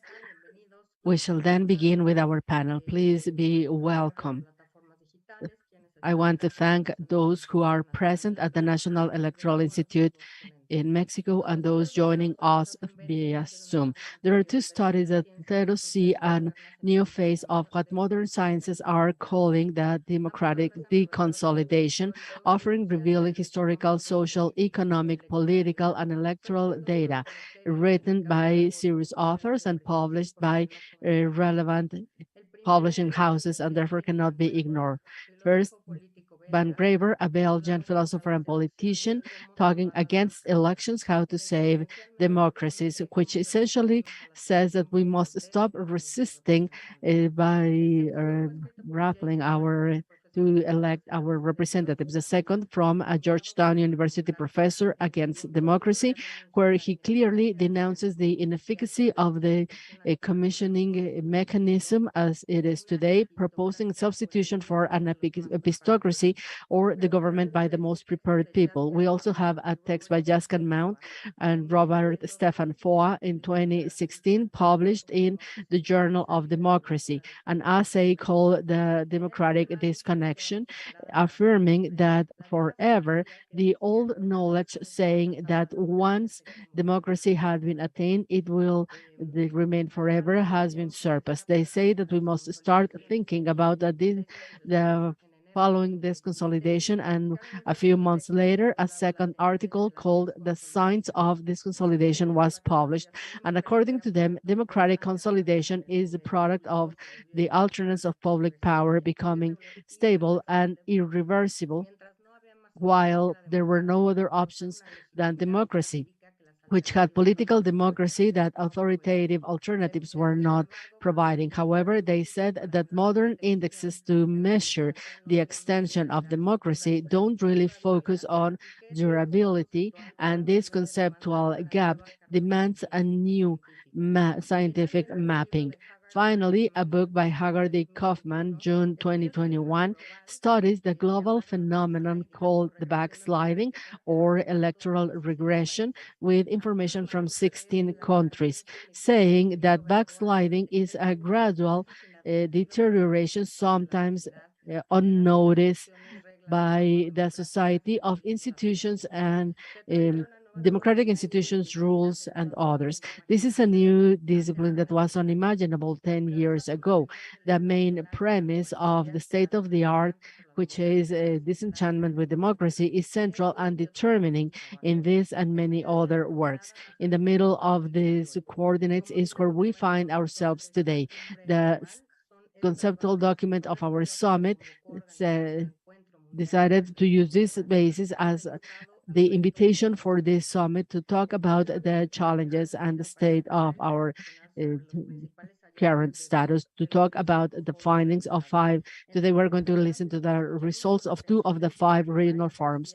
We will give 7 minutes to Mr. Henry Atten, Executive Director of the United States International Center for Electoral Support,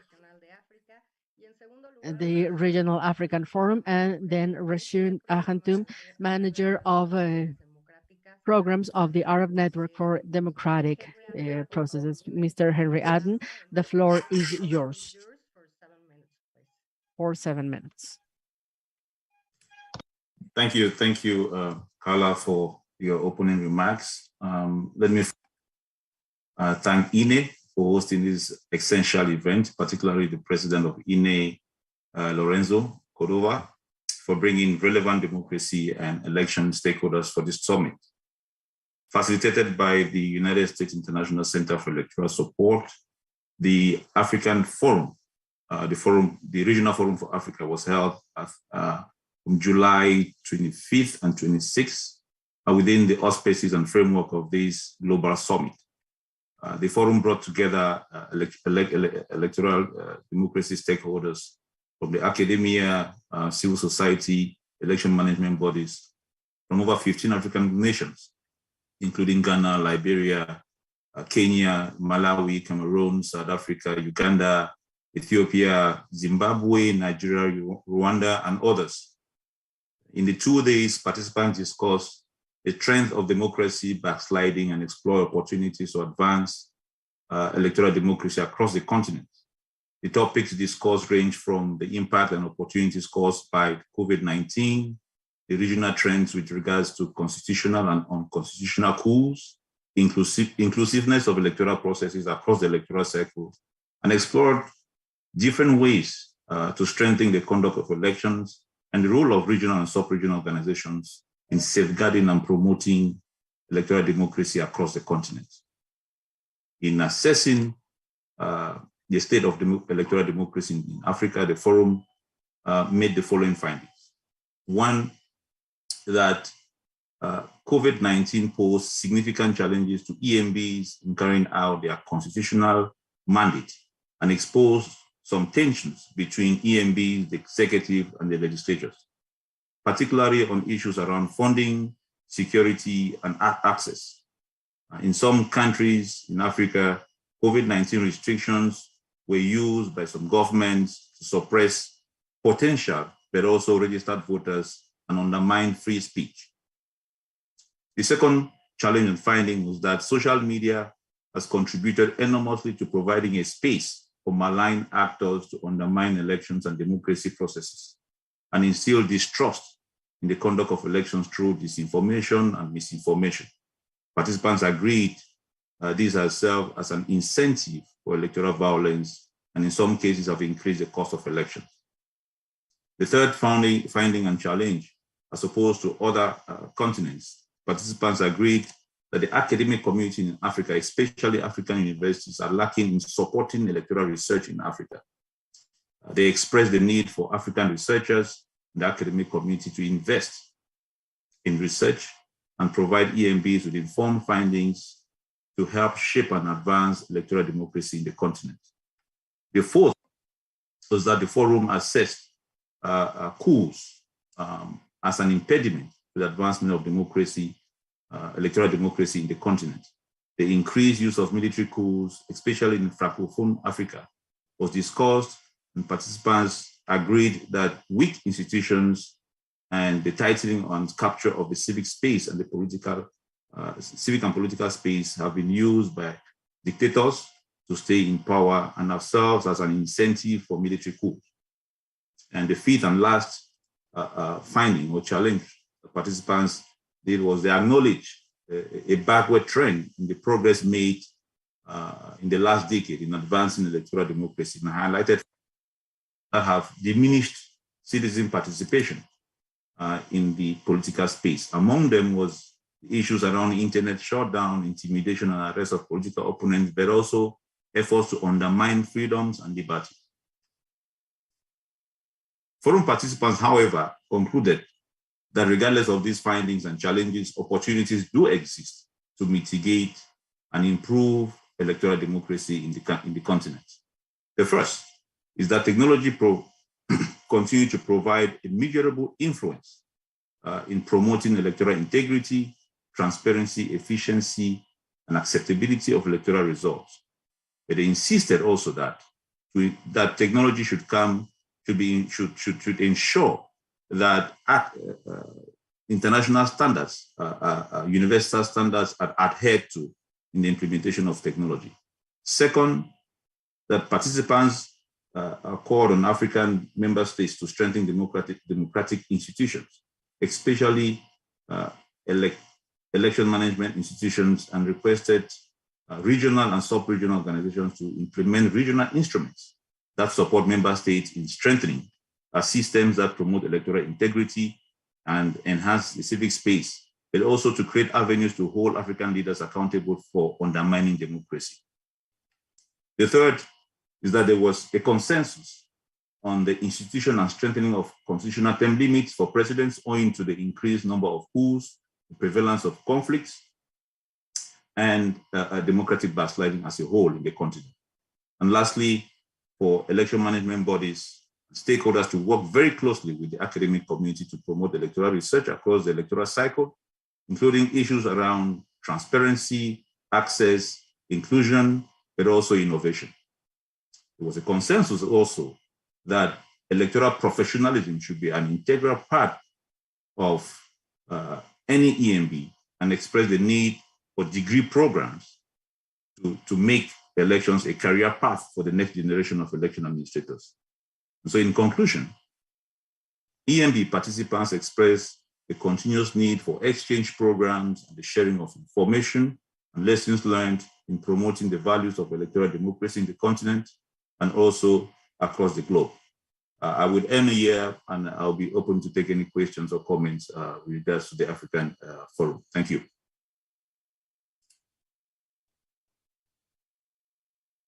Muchas gracias a nuestro ponente Henry Atten por Thank darnos. you very much, Mr. Atten, for presenting the report on the forum that took place by the end of July. Now I give the floor to Mr. Rashid Hantu, who will present the findings of the Arab States Forum on August 16. Thank you very much. The floor is yours.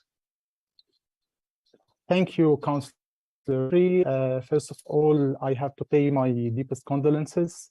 Also, because I'm talking from Lebanon, I have to apologize previously for any inconvenience because maybe our internet connection will not be stable. So excuse me for this, but I can do nothing. It's out of my hand. The region, let me thank the organizers and Annie for giving us this opportunity. The regional forum for the Arab states were held on August 16, 2022. It was between UNDP for Arab states in Amman Regional Hub and Arab Network for Democratic Elections, and it was a very interesting forum. We had very interesting, as I mentioned before, very interesting sessions. The first session was about electoral apathy and risks to democratic values, institutions, and practices. The topics were more about electoral turnouts in the Arab states, democracy building and role of civic and voter education, protecting and promoting political rights as human rights, women and youth participation. The second session about democracy, digital platforms, and freedom of expression, the Arab experience, and topics were more into social media as a tool for increasing educational participation, risks and opportunities, social media, women and the battle against online violence, tackling misinformation and disinformation against online violence, and all from the Arab, for example, from National Human Rights Council of Morocco, Independent Commission for Human Rights, International Federation for Human Rights in Tunisia, Egyptian Center for Women's Rights, National Election Commission of Libya, and Organization of Arab Electoral Management Bodies, Arab EMBs. This is an introduction just to understand the recommendation and see how how we get these recommendations. To start with, the recommendation, civil states are the common for most revolutions in the Arab region, especially as the Arab region includes the most extreme forms of conflicts and radical ideologies. The struggle for democracy in the Arab countries is a continuous process, and the focus should be on creating and establishing more democratic regimes. This is important. A change in the mindset, practice of critiquing to all issues related to political concepts and themes. Elections and electoral processes are one of the most essential characteristics of modern civil state, and they cannot be isolated from any country's political and legal identity and context. Also, more democratic elections cannot be separated from the struggle for democracy. Investing in knowledge, culture, and political awareness production is vital in enhancing democracy, human rights, freedom. Women and youth political participation reflects communities' cultural and political awareness level, which is an important indicator that must not be ignored or mistreated. Also, a new educational structure with the 3 dimensions were suggested. The human capital, academic and administrative, modern educational curriculums, especially on values and principles such as citizenship, democracy, political participation, and educational institutions focusing on scientific research and cultural evolution. Those are some of the recommendations. I have many other, around 4 or 5 other recommendations, but I prefer to keep it to the second, so to have more interactive and to evolve an action plan and to see, if you excuse, if you please.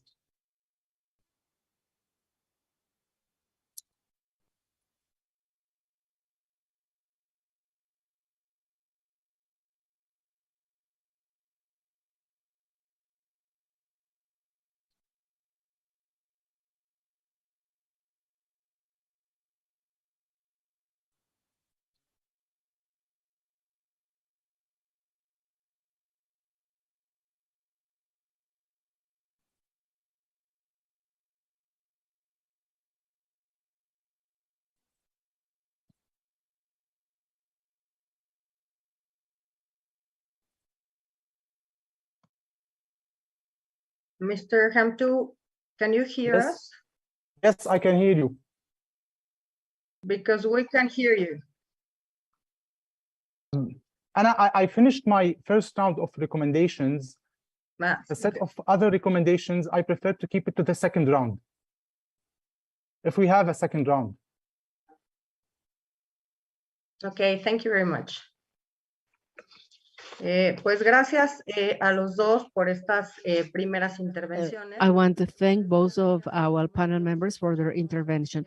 A moment ago, we heard from Mr. Leonardo Valdez, who was former director of the Electoral Institute in Mexico, the keynote by Nolan, trying to see if there was a direct relation between the democratic consolidation and justice. He said that first we must go into the modern concept of political legitimacy, which stems from two sources: the legitimacy of the input and the output legitimacy, which could be called legitimacy of access to public power through the electoral means, and the second one, legitimacy through efficacious results from the government performance. And today, this is in play in the world, the second one. But today we are looking at very complex circumstances with challenges for democracy all around the world. And we have heard about many common topics like violence through social media, digital violence, violence against women, and the challenges of using technology, the pandemic and its implications in every region, regarding democratic electoral processes, a continuous struggle in the Arab countries for democracy, for fighting for electoral processes, and coup d'etats in different countries in the African continent are making us rethink our strategies in a forum like this one, when we can talk about common challenges and solutions and look at the state of democracy throughout the world. We've also heard very specific calls for electoral authorities, and we have very specific tasks.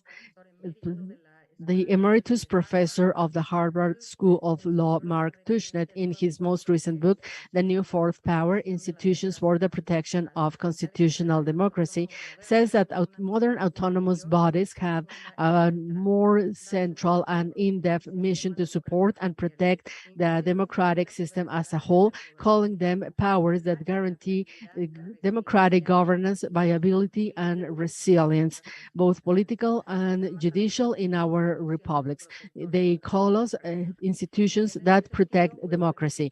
And therefore, I would like to offer the floor in the same order to our speakers to hear some final remarks. You have 4 minutes for your final remarks. And if there are questions, we will read the question so that you can answer them. So go ahead, Henriette. Thank you, Carla. I think there's a shift in Africa based on the discussions that we had in the forum.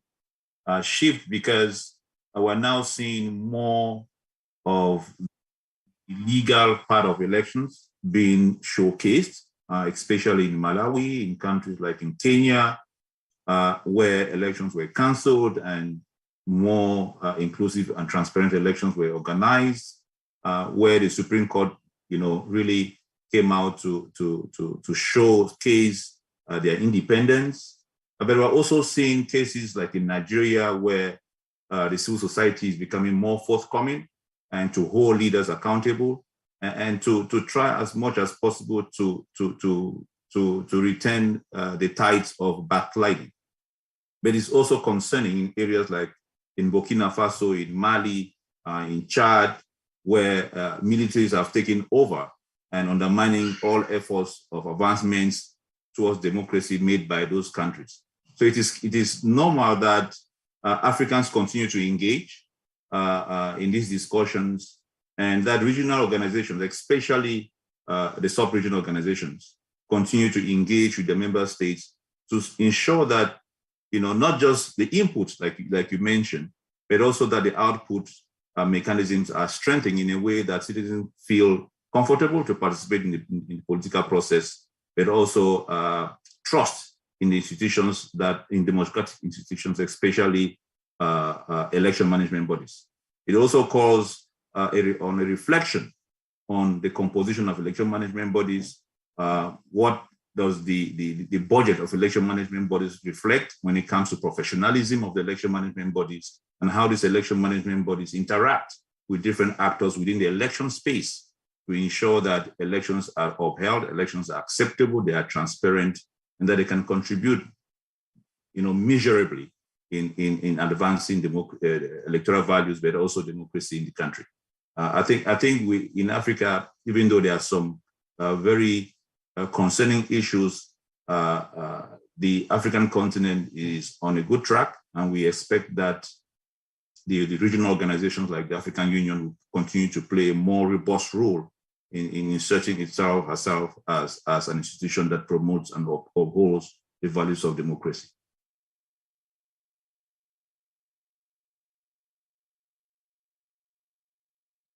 Muchas gracias, Henry. Tiene el uso de Very much. Henry, now I would like to give the floor to Rashid to make his final remarks, please. Thank you again. So different stakeholders, including CSOs, EMBs, and others, need to have more comprehensive dialogue on ways to collaborate more effectively. Political parties should work more on educating and mobilizing voters and building strategies and programs to enhance democracies in the region. However, governments need to provide space for them to do their work. CSOs can play a vital role in educating voters and promoting better access to information. Still, they need to coordinate better together and share experiences. EMBs could play a more role in promoting awareness and information through more effective partnerships with different stakeholders, which can help promote the credibility of the electoral process at the national level. Different stakeholders need to examine more carefully the issues that are being imposed by the emergence of digital media platforms and the new technologies in the Arab region, and their impact on democracies, such as misinformation, hate, and violence against groups. To conclude, we have some keywords we have to focus, and it was like an assessment to see. We need dialogue, discussion, sharing experiences, building strategies, collaboration, coordination, partnership, taking initiatives, and advocacy and education. In this, we can promote and enhance the democratic process in the region. Thank you so much. Muchas gracias. Thank you very much.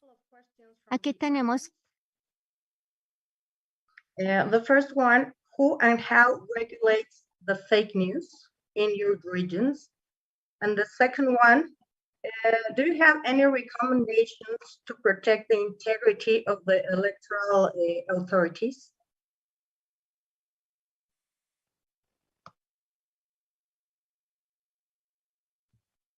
Henry, please, if you want to be the first. I'm trying not to get your first question.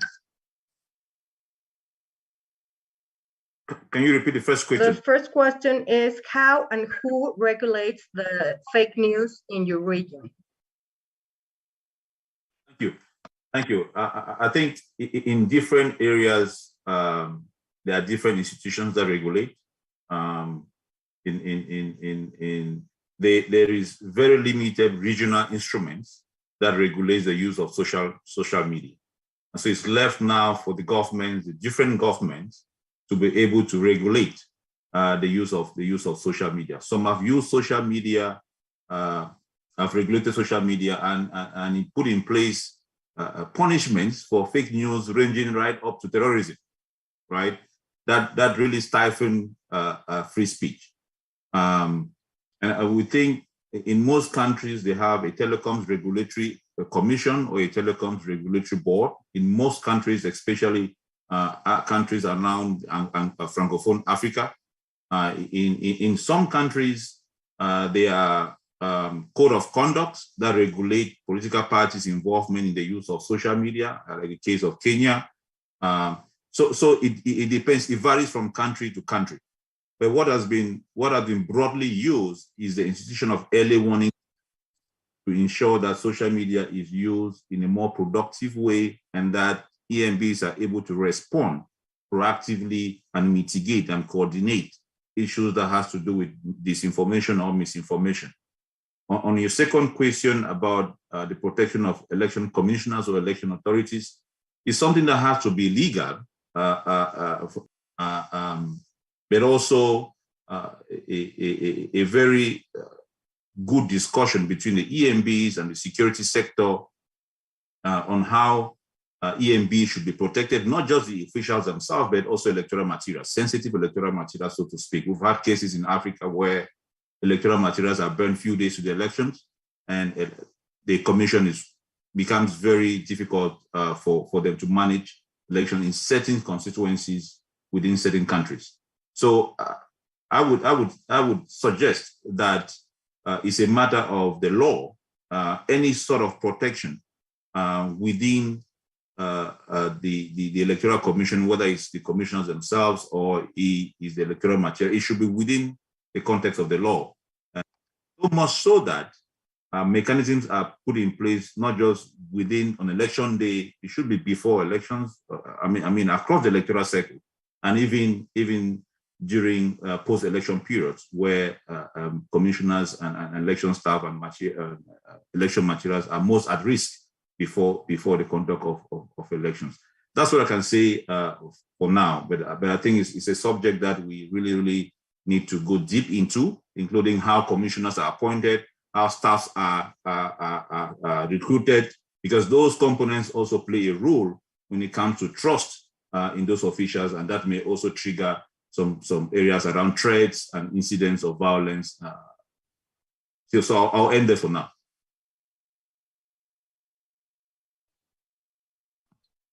Thank you, Henry. Rashid, please. Thank you. Well, the two questions are very challenging in the Arab region. Let me start with the second question, because the answer is very simple. We need more legal framework. So simple, but we have to take into consideration not to affect freedom of expression. So simple. Going back to the first question, well, unfortunately, I have to say in the Arab region in general, it's not being monitored at all, or maybe the Ministry of Interior. But I can give you two examples. One is a good example about, there is an independent commission for this issues, and it's called the Audiovisual Commission. 2000, I think 14 or 2012, they've been doing a very good work. But in Lebanon, for example, I think the support of UNDP to the Supervisory Election Commission, they are trying to help, but the results are not as expected. We need more on this issue. We need to give more attention, more legal framework for this. But in general, it's very challenging. We have to give more focus on this.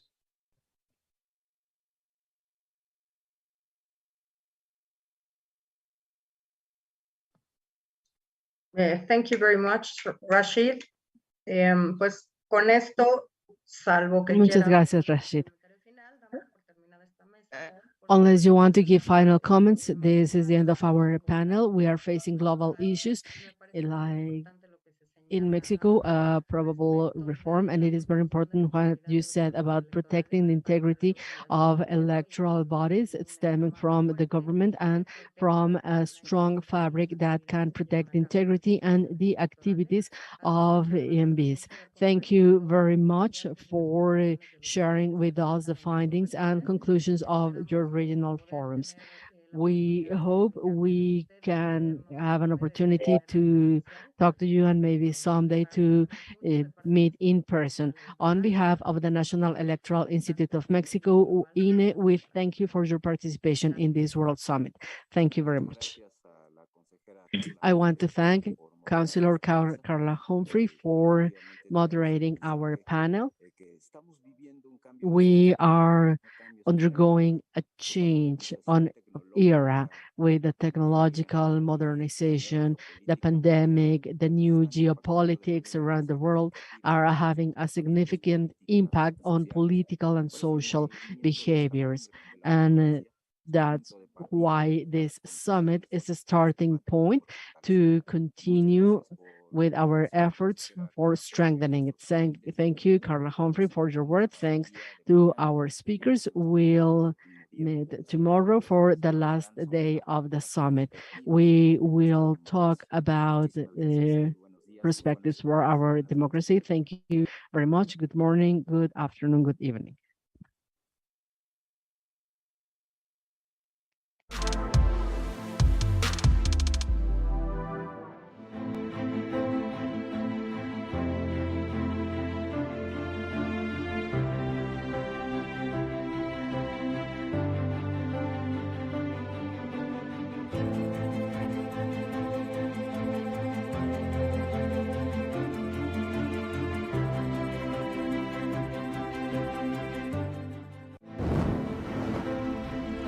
La democracia nos importa a las y los mexicanos.